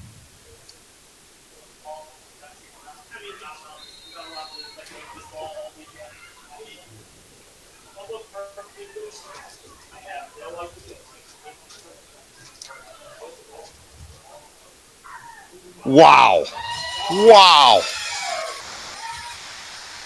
That was a huge hit by Fetzko. Rocco Fetzko coming up with another big play. He's been playing well all night long. 3:02, 3:01, 2:59, 2:58. The clock moving. Crushers 41, Trojans 6. Crushers are going to move to 6-0. And the Trojans will drop to 1-5. But they're building off of that Westmont win, and they gave the Crushers a tussle at certain points in this football game. but you got to give Coach Smith and his coaching staff. They pull off another win and move to 6-0, and God bless them. And good luck next week against the Hilltoppers. And there it is again. That's number 59 for that's Donnie Rozier coming in and making a big play for the Crushers. It's now 3rd down and about 13. Rozier drops him for a 3-yard loss, and now the Crushers are sending some new bodies on the field. 79 coming in for Rocco Fetzko, and Rocco getting a much-needed break after playing a really outstanding football game here this evening. 157, 156. Trojans looking for the play call. It's Joey Cernick out there now.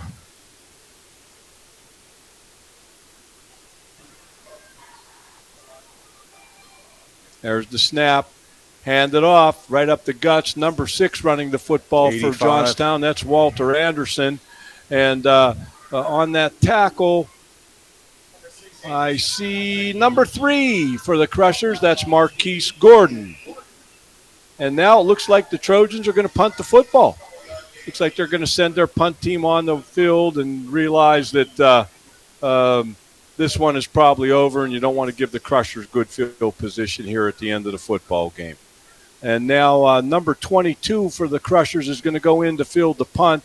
That's Ethan D'Elia, and Gallucci. It'll be off the field.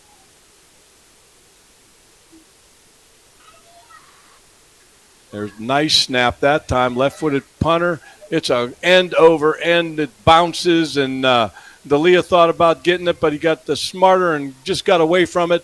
45.1 seconds. The clock will stop with the change of possession. Once they get everything organized, then they'll start the clock again.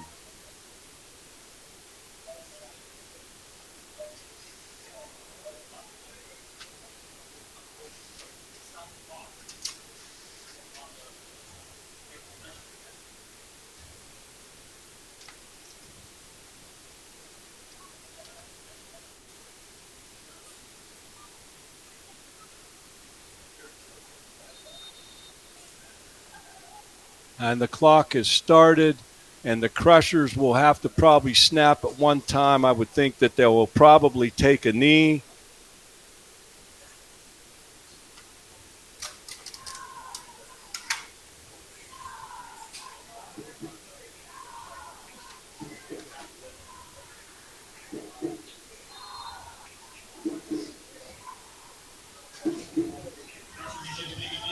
I believe that's the end of your football game here. The final score, the McCort Carroll Crushers 41, the Johnstown Trojans 6, and the Crushers moved to 6-0, headed to Archtown rivalry, Westmont Hilltop next week. And you can never underestimate a team that is in need of a victory, Darren. With a McCort victory, we always announce the Crushers of the game. You go first, Darren. You know what? I'll bet you any money. If we count to 3 and say the name, we're going to say the same name. Okay, 1, 2, 3. Rocco Fetzko. Rocco Fetzko is our player of the game. He played outstanding, especially on the defensive side of the ball. And as we wind it up, how do you see yourself? How do you see yourself? You've got to start seeing you the way God sees you. You are fearfully and wonderfully made. You are more than a conqueror. You are created to have dominion, and you are blessed. Please understand all the positivity going on in your life, and do not allow negativity to enter your mind at all. You are God's masterpiece. God bless, and go Crushers. Safe travels, everybody, and have a fantastic weekend. And like I said, God bless all, and go Crushers.